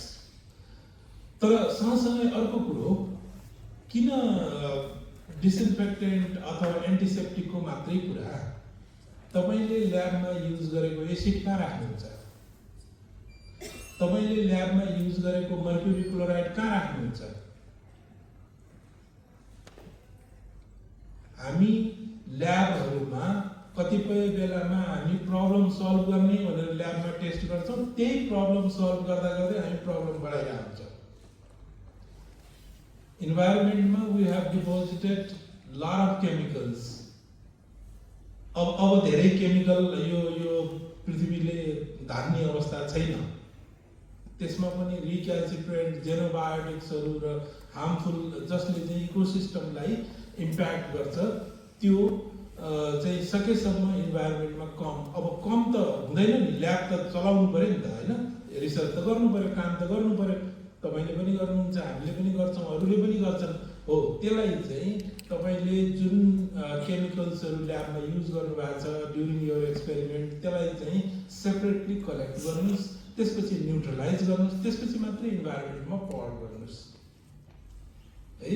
अब तपाईँले भनेको रेगुलेसन छैन, हामी आफै गरिरहेको छैनौँ, वी नो द्याट होइन, हामी जान्दा जान्दै पनि हामी गरिरहेको छैनौँ। त्यो अघि कुरो त त्यही हो नि त, नलेजसम्म ठिकै छ, नलेज छ, तर जब प्र्याक्टिसमा जान्छौँ हामी गर्दैनौँ। अघि नै ज्योति म्यामले भनेको जस्तै त्यसमा इकोनोमी पनि जोडिन्छ, मान्छेको बिहेभियर पनि जोडिन्छ, धेरै कुरा जोडिन्छन् होइन। तर तपाईँले भनेको एउटा कुरा ठिक के हो भने, एउटा कुरा एक्सेसिभ युज गर्नु हुँदैन, एन्टिसेप्टिक पनि युज गर्नु हुँदैन, एक्सेसिभ डिसइन्फेक्टेन्ट पनि युज गर्नु हुँदैन, त्यसले इन्भाइरोमेन्टलाई हार्म गर्छ होइन, इकोसिस्टमलाई हार्म गर्छ। इकोसिस्टमको एउटा कन्सिक्वेन्सेस भनेको एएमआर पनि हो, धेरै अरू कन्सिक्वेन्सेस गर्नुभन्दा। अनि अर्को जुन तपाईँले ल्याबको स्पेसिफिक भन्नुभयो, यो चाहिँ रेगुलेट गर्नुपर्छ। त्योभन्दा पहिला हामीले आफै एउटा तपाईँले युज गरेको एसिड, हेभी मेटल्स होइन, डिसइन्फेक्टेन्ट्सहरूलाई छुट्टा छुट्टै बकेटमा गरौँ, त्यसलाई न्युट्रलाइज गरौँ, अनि मात्रै सिङ्कमा पठाउँ, अथवा जसले न्युट्रलाइज गर्ने हामी कहाँ छैन। जस्तो मैले बाहिर काम गर्दाखेरि के छ भने, उनी ल्याबमा चाहिँ डिफ्रेन्ट चाहिँ कन्टेनरहरू हुन्थ्यो, एसिड राख्ने एउटा कन्टेनर होइन, हेभी मेटल्स सोल्युसन्सहरू राख्ने एउटा, डिसइन्फेक्टेन्ट अरू सबै छुट्टा छुट्टै हुन्थ्यो। इभन अल्कोहल होइन, जस्तै 70% अल्कोहल हामी युज गर्छौँ, त्यसलाई त्यो एक्सेस छ भने, बढी छ भने त्यसलाई चाहिँ सेपरेटली कलेक्सन गर्ने। इभन तपाईँले जुन कटनले त्यो स्वाप गर्नुभएको छ नि होइन, त्यसलाईसम्म छुट्टै राख्नु पर्थ्यो। अनि उनीहरूका कम्पनीहरू थिए, फ्याक्ट्रीहरू थिए, जहाँ लगेर उनीहरूले त्यसलाई न्युट्रलाइज गर्थे, अनि मात्रै इन्भाइरोमेन्ट होइन। हामी कहाँ त्यो भइसकेको छैन, हामी त्यहाँ पुगेकै छैनौँ अझ पनि होइन। र तपाईँसँग एग्री के हो भने यो रेगुलेट हुनुपर्छ, र रेगुलेट हुनुभन्दा पहिला त्यो अब गभर्मेन्टले जहिले गर्ला अथवा युनिभर्सिटीहरूले आफ्नो पोलिसी बनाउलान्, त्योभन्दा अगाडि कमसेकम हाम्रो आफ्नो ल्याबमा let us try to practise as much as possible. त्यसो भयो भने हामी इन्भाइरोमेन्टमा लेस इमिसन गर्न सक्छौँ। सो एडिङ अन द्याट, हाम्रोमा अहिलेसम्म हामी बायोहजार्डको बारेमा बढी कन्सर्न हुन्छौँ, कल्चरको प्लेटसँग नै अटो प्ले गरेर खान्छौँ एग्रिकल्चरको। सो हिजो मात्र एउटा मिटिङमा कुरो आउँदा अब चाहिँ केमिकल हेजरको पनि बन्दैछ निर्देशिका। So till now we didn't know, मर्क्युरीले कहाँ राख्ने, यसलाई सेपरेट गरेर राख्नुहोस् मात्रै भनेको छ। पहिला हाम्रो पालामा त मर्क्युरीमा थर्मोमिटर हुन्थ्यो। सो म सानो हुँदा एकपल्ट स्मार्ट भएर मर्क्युरीको थर्मोमिटर फुट्यो, मैले टोइलेटमा फालेँ, आइएम बिङ सेफ भनेर। त्यसले टोइलेटबाट त पानी नै जाने, इन्भाइरोमेन्ट नै जाने नि। So I was a child, so I didn't know about that. So now at least try to segregate, at least try to store and then. अहिले त अभाइलेबिलिटी छ हाम्रो देशमा क्लिनेबल लिक्विड्सको लागि, बेग्लै टाइपको कन्टेनर पाउँछ है। हाम्रोमा एसिडको जार कहाँ राखिन्छ सर भन्दाखेरि सिम्पल टाइपमै राखिन्छ, त्यस्तो राख्नु होइन। So they have special cabinets for है येलो कलरको हुन्छ त्यसमा रस्टिङ हुँदैन so you need to try to segregate and try to reduce as much as possible त्यसैले मैले साबुन पानीमा स्ट्रेस गरेको थिएँ साबुन र पानी एभाइलेबल छ भने साबुन पानी नै युज गर्ने अभाइलेबल नभएको खण्डमा use sanitizer because when the doctor is looking at 20 patients in a ward is not going to wash his hands every time no but when is going out or coming in then they have to wash your hands. So yes, try to reduce. नमस्कार सबैजना मेरो नाम Loknath Pokharel second year विद्यार्थी microbiology मेरोमा question पूजा म्यामलाई छ जस्तै हामी किसानकै छोराछोरी हो किसान हाम्रो उत्पादन धान हो है हामीले उत्पादन गर्दाखेरि म्यामले बायो फर्टिलाइजरमा काम गरिदिनु भइरहेको छ होइन बायो फर्टिलाइजर उत्पादन गर्दा हाम्रो उत्पादन त्यति बढ्दैन तर केमिकल फर्टिलाइजर युज गरेर भने हाम्रो उत्पादन एक्काइस धेरै नै बढ्छ हाम्रो उत्पादन होइन र म किसानको भएको कारणले त मैले धेरै नै उत्पादन गर्नुपर्छ मलाई पैसा आउने स्रोतै त्यही हो है जस्तै अहिले मैले आफ्नो हेल्थ सेक्टरमा म्यामले भने जस्तै मैले घरमा एन्टिबायोटिक खानु पऱ्यो मेरो घरमा अहिले खानुहुन्न कुखुराको मासु पनि मेरो घरमा खानुहुन्न अहिले मैले त्यतिसम्म गरेर माइक्रोबायोलोजी पढेर बिगार गरेँ तर अब मैले तपाईँहरूले बायो फर्टिलाइजर युज गर्नु भनेर भन्दाखेरि त मेरो पैसा कमाउने स्रोत घटाइरहेको छ भन्ने भयो नि त त्यो चिजमा चाहिँ मैले लोकल मान्छेले कसरी कन्भिन्स गर्न सक्छु यो एकदमै कमन क्वेसन हो सो तपाईँ एज अ साइन्स स्टुडेन्ट भएकोले होइन पैसा कमाउने त हो तर त्यो 1 वर्ष मात्रै पैसा कमाउने कि जिन्दगीभरको लागि पैसा कमाउने त्यो पनि सोच्नु पऱ्यो होइन अब म केमिकल राख्नुभयो भने त्यसमा मेबी अलिकति छिटो इल्ड आउने होला होइन बट देन त्यसको क्वालिटी पनि घटिरहेको हुन्छ र त्यसको न्युट्रिसियस भ्याल्यु पनि घटिरहेको हुन्छ सो बायो फर्टिलाइजर युज गर्नाले एकदमै स्लो ग्रो हुन्छ भन्ने पनि होइन मेबी त्यो 10 डेज लाग्छ भने मेबी 20 डेज लाग्छ होला but then you get a good yield होइन अनि अर्को कुरा चाहिँ तपाईँले अब हामी साइन्स पढिसकेपछि पहिला हामीले माटोको जाँच पनि गर्नु पऱ्यो सो बायो फर्टिलाइजरको use it works in a very natural way त्यही भएर चाहिँ माटोको अवस्था कस्तो छ भनेर पहिला टेस्ट गर्नु पऱ्यो त्यो टेस्ट गरिसकेपछि चाहिँ त्यही अनुसार बायो फर्टिलाइजर युज गर्नु पऱ्यो जस्तै यसमा मैले लाइक सर म्यामहरूले भन्नुभयो जस्तै हाम्रो इन्टेन्सन र हाम्रो नलेज पनि हुनु पऱ्यो जस्तै उहाँ सरले भन्नुभयो अब कतिले चाहिँ लाइक सिवेज फ्लसको आएको त्यतिकै बायो फर्टिलाइजर युज गरिदियो भन्छ होइन तर त्यो गर्दाखेरि त्यसमा पनि त रेजिस्टेन्ट जिन्सहरू हुन्छ सो त्यसलाई चाहिँ राम्ररी ट्रिट गरेको हुनु पऱ्यो एउटा त्यो होइन अनि तपाईँको क्वेसन पैसा कमाउने कि के भन्दाखेरि मेरो चाहिँ भेरी सिम्पल आन्सर चाहिँ तपाईँले 1 वर्ष मात्रै पैसा कमाउने कि जिन्दगीभर पैसा कमाउने त्यसमा पनि सोच्नु पऱ्यो होइन सो त्यही अनुसारले तपाईँको माटो जाँच गरेर त्यसमा फर्दर अब कहिलेकाहीँ एकदमै बिग्रेको बेला सर्टन केमिकल लाउनु पर्ने पनि हुनसक्छ कुनै माटोलाई सर्टन स्टेजमा ल्याउनुको लागि तर अब हाम्रो लकिली के छ भने हाम्रो नेपालको मोस्ट अफ द पार्टहरूमा रिमोट एरियामा त केमिकल पनि गएको छैन होइन हामी भर्खरै एउटा प्रोजेक्ट गऱ्यौँ त्यहाँ चाहिँ बायो फर्टिलाइजरले राख्दाखेरि उहाँहरूको केमिकलले भन्दाखेरि पनि अराउन्ड 40%ले चाहिँ इल्ड भएको छ because of the improvement in the soil health so त्यही भएर हामीले चाहिँ एउटा होलिस्टिक अप्रोच जानु पऱ्यो जहाँ चाहिँ हामीले मान्छेले भन्ने बित्तिकै एन्टिबायोटिक युज नगर भने जस्तै सोइलको आफ्नो क्वालिटी टेस्ट गर्नु पऱ्यो त्यो अनुसार त्यसको ट्रिटमेन्ट कसरी हुनुपर्छ गर्नु पऱ्यो होइन bio fertiliser good quality bio fertiliser हुनु पऱ्यो त्यसले गर्दा चाहिँ I think it would be good मेरो एडभाइस के छ भने तपाईँको प्रडक्टलाई अर्ग्यानिक भन्ने लेबल गरिदिनुहोस् अनि you will get good price है मेरो एउटा एक्सपिरियन्स के छ भने आई डोन्ट नो तपाईँ तराई कि पाहाडमा तपाईँको तराईमा है पश्चिम तराईमा जहाँ म हुर्केँ मलाई सानो बेलाको याद छ 1 बिघा जग्गामा त्यतिखेर यो इभन केमिकल फर्टिलाइजर युज गर्दाखेरि 25 देखि 30 क्विन्टल 1 बिघामा आउँथ्यो अनि my family did some experiment उहाँहरूले ओन्ली अर्ग्यानिक गर्दाखेरि 40 क्विन्टल पर बिघा भएको छ त्यसैले इल्ड कम हुन्छ भन्ने त्यो त्यति होइन यो चाहिँ के भने नि एउटा हामी कहाँ के छ भने हाम्रो सोसाइटी धेरै जसो यो ट्रेडले सञ्चालन गरेको छ कि है त्यो जुन केमिकल फर्टिलाइजर्सहरू प्रड्युसर्सहरू छन् उनीहरूले होइन अर्ग्यानिक गऱ्यो भने त इल्ड कम हुन्छ यसले यति हुन्छ युरिया यति हाल्यो भने यति हुन्छ डिएपी यति हाल्यो भने यति द्याट्स नट पर्फेक्टली ट्रु के होइन त्यसमा तपाईँको जुन रेसियो हो नि एनपीके रेसियो एक्ज्याक्टली त्यो केमिकलमा मिलेन भने त तपाईँको सोइलको हेल्थ प्लान्टको डिजिज ससेप्टेबिलिटी सबै बढ्यो नि त होइन त्यसैले त्यो केमिकल फर्टिलाइजरले मात्रै यिल्ड बढाउँछ, द्याट्स नट भेरी ट्रु होइन। अर्ग्यानिक यो फर्टिलाइजर्सहरू बायो फर्टिलाइजर एउटा पार्ट हो, बायो पेस्टिसाइड्सहरू अर्को पार्ट हो होइन। त्यो दुइटैको कम्बिनेसन भयो भने you can get good yield. र अहिले त अब अर्ग्यानिकको फेसन छ, मार्केटलाई जसरी मार्केटले तपाईँलाई डिल गरिरहेको छ, you do same with the market होइन, and then you will get good price. I think no problem. Thank you sir. हामी निर्धारित समयभन्दा पनि अलिकति बढी समय लिइसकेका छौँ, तसर्थ एउटा लास्ट क्वेसन हजुरहरूमा आज राख्न चाहन्छु। जाँदा जाँदै आजको विशेष एएमआर विशेष हामी प्यानल डिस्कसनमा रहिरहँदाखेरि हामी अधिकांश भन्दा पनि धेरै नै माइक्रोबायोलोजी स्टुडेन्टहरू छौँ यहाँ। हाम्रो माइक्रोबायोलोजी स्टुडेन्टलाई के रिसर्चका अपर्च्युनिटीहरू छन् एएमआरसँग रिलेटेड? हजुरले एएमआरसँग सम्बन्धित कुनै पिएचडीको रिसर्च प्रोग्रामहरू पनि गर्नुभएको छ कि छैन?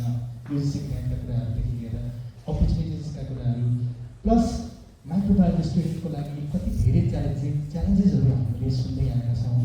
म आफू पनि अन्यमा छु, मेरो फ्युचर के होला कसो होला, माइक्रोबायोलोजीकै सेक्टरमा म अगाडि बढ्न पाएँ भनेर मलाई लाग्छ।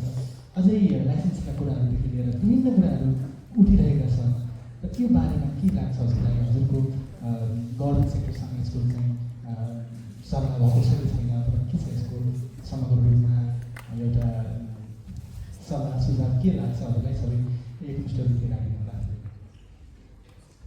आई वाज सरप्राइजिङ यो क्वेसन किन आएन अहिलेसम्म भनेर, किनभने विगत धेरै वर्षदेखि तपाईँलाई के पढाइएको छ, के भनिएको छ, के पोल्युसन भरिएको छ भने माइक्रोबायोलोजी पढेर काम छैन भनिएको छ। तपाईँलाई म एउटा इक्जाम्पल भन्छु है। 2021मा मैले यो गेट्स फाउन्डेसनबाट एउटा कोभिडको प्रोजेक्ट लिएँ। It was big project. अनि मलाई के चाहिएको थियो भने एकजना मलाई रिसर्च असिस्टेन्ट चाहिएको थियो जसले क्युपिसिआर गर्न सकोस् वेस्ट वाटर स्याम्पलमा।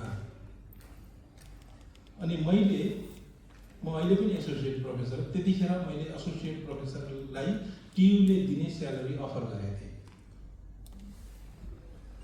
5 जनाको एप्लिकेसन आयो, मैले हार्डली 2 मिनटको इन्टरभ्यू दिएँ होला।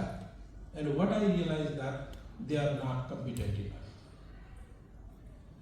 त्यसपछि मेरो एउटा एक्स स्टुडेन्ट जसले इजरायलबाट पिएचडी गरेको थियो, उसलाई मैले कल गरेर बोलाउनु पर्यो, रिक्वेस्ट गर्नु पर्यो, तिमी हप्तामा 3 दिन मात्रै आइदेऊ, क्युपिसिआर गरिदेऊ, मेरो अरू जुनियर मास्टर्सको जुन थेसिस स्टुडेन्ट छ उनीहरूलाई सिकाइदेऊ।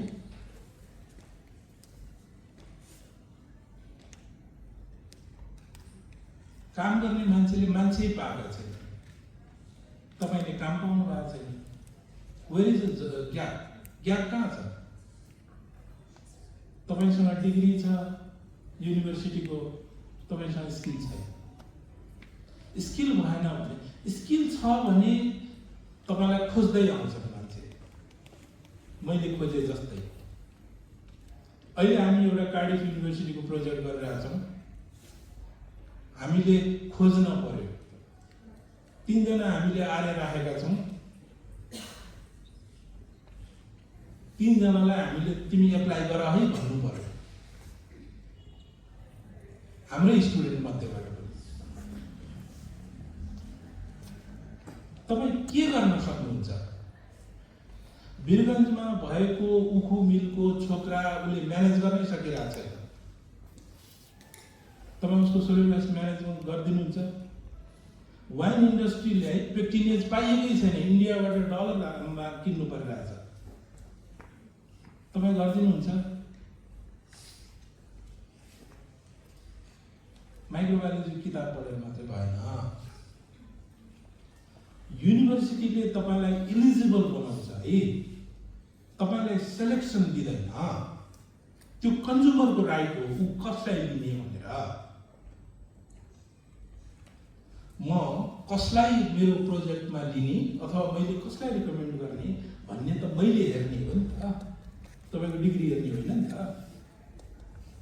धेरै झन्डै 20 वर्ष अगाडि जतिखेर हामी बाहिर अब्रोडको लागि ट्राई गरिरहेको थियौँ, मेरो एकजना साथीले देखे इमेलमा मेरो फर्स्ट डिभिजन छ, यति नम्बर छ, यो छ। प्रोफेसरले के रिप्लाई गरे थाहा छ? What is stupid. तपाईँको मार्क्स द्याट डजन्ट काउन्ट। त्यसले इलिजिबल बनाउँछ, तपाईँलाई नेक्स्ट लेभलमा जानलाई इलिजिबल बनाउँछ, तर सेलेक्सन उसैले गर्ने हो है। तपाईँले यहाँबाट बिएससी पास गर्नुहुन्छ, फेरि पनि हामी इन्ट्रान्स एक्जाम लिन्छौँ, यही युनिभर्सिटी हो त, हामीले पठाएको क्वेसन हुन्छ। बुझ्नुभयो मेरो कुरा? त्यसैले develop your skills, develop your innovation, skilful hands, innovative mind, दुईटा चिज बनाउनुहोस्। संसार माइक्रोबायोलोजिस्ट खोजिरहेछ।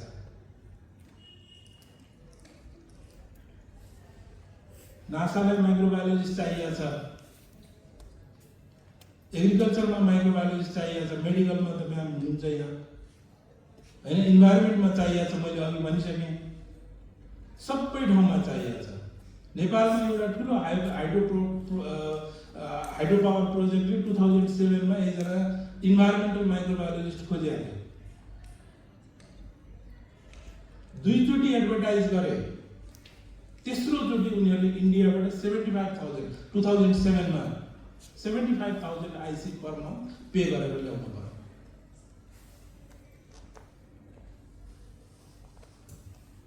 त्यसैले कसैले तपाईँलाई भन्छ यो देशमा जब छैन, जब यति छ गर्नलाई। दुईटा स्टुडेन्टको लागि दुईटा चिज हुन्छ। तपाईँ करियर डेभलप गर्दाखेरि दुईटा चिज ध्यान दिनुहोस् है। या त हाम्रो सिस्टम यति स्ट्रङ हुन पर्यो कि तपाईँ यतातिरबाट गधा हाल्नुहोस्, उतातिरबाट गाई निस्किन्छ। अक्सफोर्डहरू, हार्वर्डहरू they claim to do so, I don't know. हामी डेभलपिङ कन्ट्रीमा नेपाल मात्रै होइन, संसारमा डेभलपिङ वर्ल्डमा कहीँ पनि त्यो सिस्टम फुल्ली काम गरिरहेको छैन, हामी कहाँ पनि छैन। अर्को उपाय के हो भने develop yourself in such a way that जहाँ तपाईँ बस्नुहुन्छ तपाईँको वरिपरि इन्स्टिट्युट डेभलप होस्। That helps. र यही मात्र उपाय छ हामीसँग। तपाईँले आफ्नो स्किल डेभलप गर्नु भएन, तपाईँले इनोभेटिभ आइडिया ल्याउनु भएन।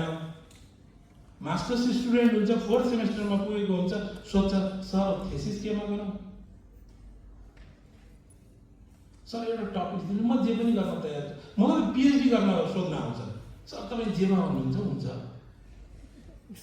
एउटा मास्टर्स गर्ने मान्छे उसको आफ्नो आइडिया छैन सब्जेक्ट म्याटरमा, द्याट डजन्ट वर्क। हामी अब यसरी हामी माइक्रोबायोलोजी यो देशमा न हामी अपर्च्युनिटी क्रिएट गर्न सक्छौँ। अपर्च्युनिटी त क्रिएट गर्ने कुरा हो, कसैले प्लेटमा राखेर ल्याउँदैन।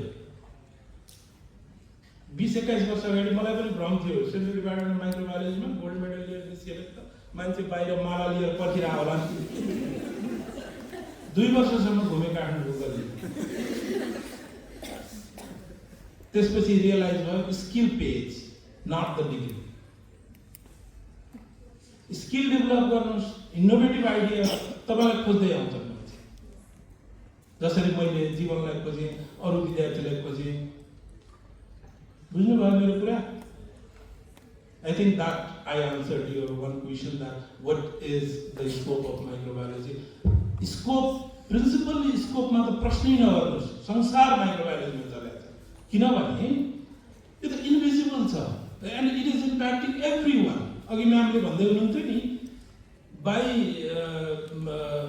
यो मास, बडी मास अथवा स्ट्रक्चरको हिसाबले हामी 90% माइक्रो अर्गानिजम हो, 10% मात्रै ह्युमन हो।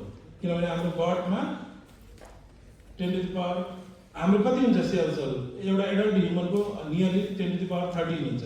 हाम्रो गटमा मात्रै 10⁻14 प्रोक्यारियोटिक सेल्सहरू छ। 10% बढी भएन, त्यसमा 90% we are micro organism, 10% human. हाम्रो वरिपरि आँखाले यहाँ माइक्रो अर्गानिजमको रेन भइरहेछ, त्यो देख्नै पर्ने हो। यसले त सबै चिजमा इम्प्याक्ट गरिरहेछ नि, तपाईँको खानेकुरा, तपाईँको एग्रिकल्चर, तपाईँको इन्भाइरोमेन्ट, एभ्रिथिङ नि होइन। तपाईँहरूले धेरै जसो यहाँ गर्ल्सहरू देखिरहेको छ, कसैले कन्ट्याक्ट लेन्स लाउनुहुन्छ, तपाईले युज गर्ने प्रिजर्भेटिभ छ नि, बेन्जल अल्कोनियम क्लोराइड, बेन्जल अल्कोनियम क्लोराइड हैन, त्यो रेसिस्टेन्ट भयो भने ब्याक्टेरिया तपाईको आँखाभित्र बस्यो। Everything, literally there is nothing where microorganisms cannot penetrate. 110 degree मा पनि ग्रो भइरहेछ, -20 मा पनि ग्रो भइरहेछ। यो भन्दा बढी स्कोप के चाहिन्छ? अनि तपाईँ छैन भन्नुहुन्छ, किन छैन भने तपाईमा गर्ने आर्ट पनि छैन, तपाईले डेभलप गर्नु भएको छ, तपाईलाई भनेको छैन मैले, ओभरअल काम गर्नुभयो भने, त्यो डेभलप गर्नुभयो भने तपाईँ एउटा प्रडक्ट बनाइदिनुहोस् न। हामीसँग अहिले पनि डायग्नोस्टिक किट्सहरूको अभाव छ, खोइ अझ पनि हामीले 48 आवर कल्चरमा जानु पर्यो कि त पिसिआरमा जानु पर्यो, खोइ बनाएको। तपाईँलाई त्यतातिर इन्ट्रेस्ट छ भने त्यतातिर काम गर्नुहोस्, इन्भाइरोमेन्टमा काम गर्नुहोस्, फुडमा काम गर्नुहोस्। Food as a micro organism, food deteriorate micro organism, deteriorate food, spoil food हैन, सबै छन् त जहाँ पनि। त्यसका लागि स्किल डेभलप गर्नुहोस्। अनि अब कन्क्लुजन आई थिङ्क गभर्मेन्ट सेक्टरमा जानको लागि अलिक माथिल्लो तहमा जानको लागि पनि माइक्रोबायोलोजिस्टहरूलाई अलिकति च्यालेन्जेसहरू देखेको पाइएको छ, यसमा के भन्छ? 1-2 मिनट मैले फेरि थपेँ, अब बोर नमान्नु होला। मैले दुनियाँका हाई ऱ्याङ्क युनिभर्सिटीका स्मार्टेस्ट स्टुडेन्टहरू भेटेको छु। मैले युनिभर्सिटी अफ वासिङटनका स्टुडेन्ट भेटेको छु, हार्वर्डको स्टुडेन्ट भेटेको छु होइन। इमोरीको त लास्ट इयर मैले एउटा इन्टर्नसिपै गराएँ नेपालमा, नास्कमा। अनि Chinese Academy of Sciences where I spend 5 years। University of Hyderabad, last year म युनिभर्सिटी अफ दिल्ली मिरर हाउसमा थिएँ। आई हेभ मेट ती विद्यार्थीहरूलाई सबैलाई मैले सोध्छु, what is your future, what you want to do. मैले आफ्नै विद्यार्थीलाई सोध्ने आँट गरेको छैन यो, किनभने धेरै आन्सर के होला भन्ने मलाई लाग्छ। तिनीहरूले के भने only 5% microbiology graduates told me they are seeking for a job. 95% students were not seeking the job. They were looking for opportunities of entrepreneurship.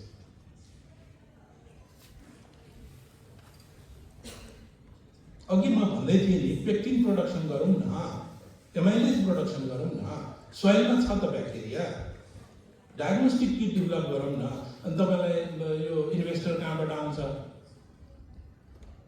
Investor खोज्न पर्छ।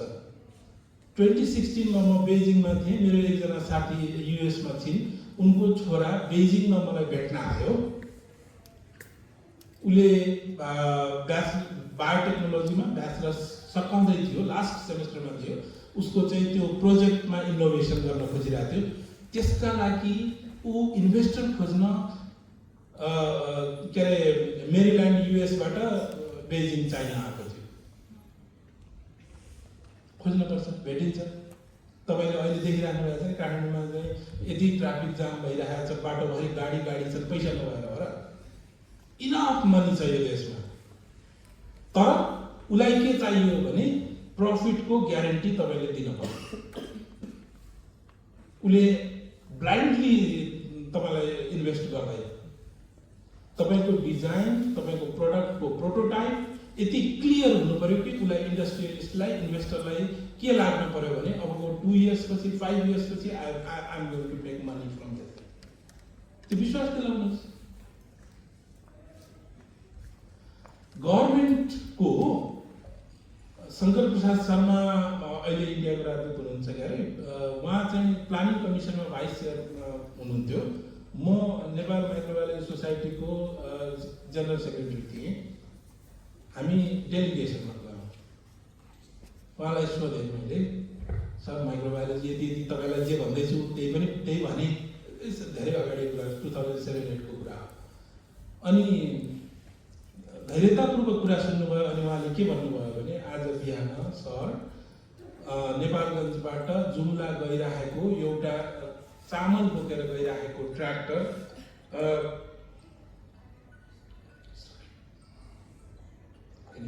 प्लिज इग्नोर इट नेपालगञ्जबाट जुम्ला गइरहेको चामल बोकिरहेको ट्र्याक्टर जसमा चाहिँ नेपाल खाद्य संस्थानको चामल थियो र त्यो चामल खान योग्य थिएन, तर पनि त्यो दुर्घटनामा पर्यो र सबै चामल पहाडमा खस्यो। मान्छेलाई त्यही चामल पुगेर चाहिँ त्यहाँ पुगेपछि उनीहरूले खाना पाउँथे। अब म जुम्लामा चामल बनाउँ कि तपाईँलाई जागिर दिउँछ के गरौँ भन्नुभएको थियो। तपाईँलाई के लाग्छ? गभर्मेन्टका आफ्ना सर्टेन लिमिटेसन्सहरू छन्। उसले अहिले नै हामीले ओभर स्टाफिङ गरेका छौँ गभर्मेन्टमा, कति स्टाफिङ गर्ने? जति दिने हो हामीलाई गभर्मेन्टलाई गाली गर्न बडा सजिलो छ। देख्नुभयो नि होइन अहिले के भइरहेछ, 1.5-2 महिना भइसक्यो, खै त के गर्छौँ भने खै त त्यति सजिलो छैन। लिमिटेड रिसोर्सेस छ यो देशमा।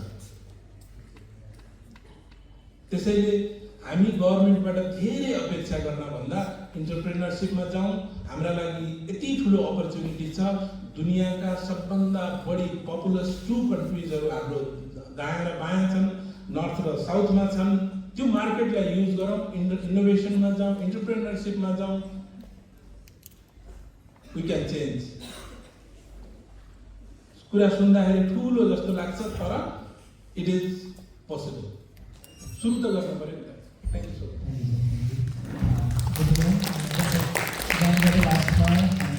सम्पूर्ण यहाँ उपस्थित सबैजनालाई हजुरको तर्फबाट एउटा मेसेज।